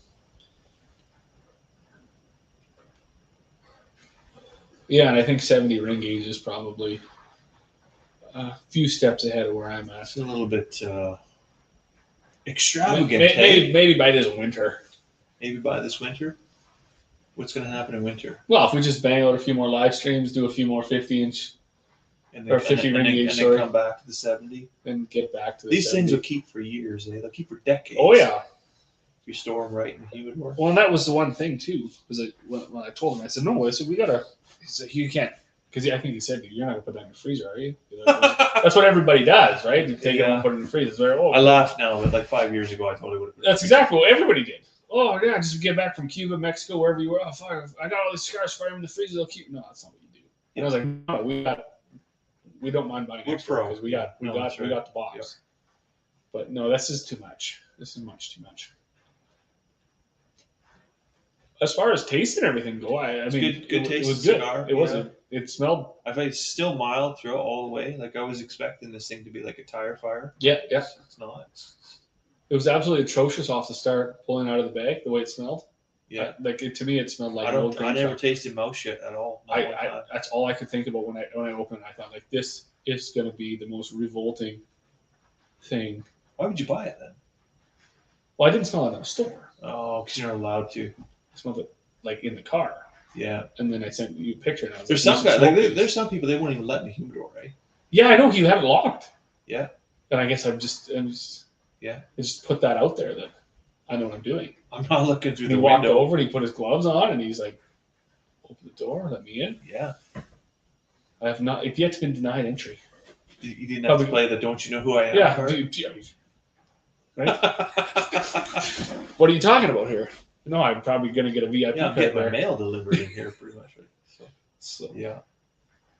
I actually did get. You know what? I got a VIP card the other day from Al's News. Yeah, well, that was another thing. Well, that was another just through conversing. You got a ton of information and connections. And like to went in there to buy a cigar, expecting a 5-minute interaction at best, turned in like 45 minutes to an hour. I was in the store and leave with a VIP card, 10% discount. So it pays. It pays to sit and chat. It does. Meet new people, have good conversation. Well, I think I saved the GST on these shoes. Those are nice shoes too. I like. Are you good? Those from where? Leather Plus in the mall. Plus in the Prairie Mall. Yeah. Yeah. Awesome store. Awesome guy. Yeah. Yeah, that's nice.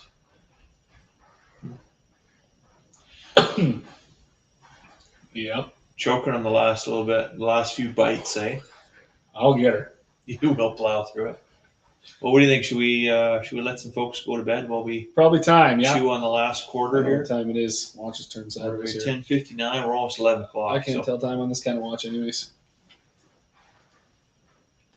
Yeah, I'll still be 40 minutes getting through the rest of this. I don't think people want to see that. So Well, we're almost 3 hours right on the button there. amazing. So that's crazy. That is That crazy. is crazy. Well, to those who stuck with us, kudos. We appreciate We it. talked about famine, so I mean, We did get famine in 3 there. hours. You know, we weren't sure if we were going to get that one out or not. It's funny. This whole paragraph I didn't even talk about.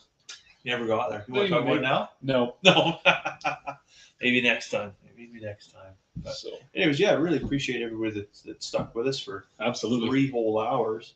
That's crazy. If you're just coming on, maybe sometimes the night crowd picks up and you missed it. Don't forget, drop us a comment, even if it's just to say goodnight, and you'll be entered into a draw for one of these super awesome smoking out coffee cups. I've been drinking water out of it because I left my water bottle in the house. Rookie. Like an amateur, I didn't bring my cardboard drink box water bottle thingy. Plastic. I watched that again the other day. I think I'm like, good Lord. There's no recovery from that. Good No recovery Lord. from that. Yeah, no, perfect. All right, we've crossed the 3 hour threshold, so we better let everybody go to bed for the night. So Good night, folks. let's see if I can do this here. I'm going to do it.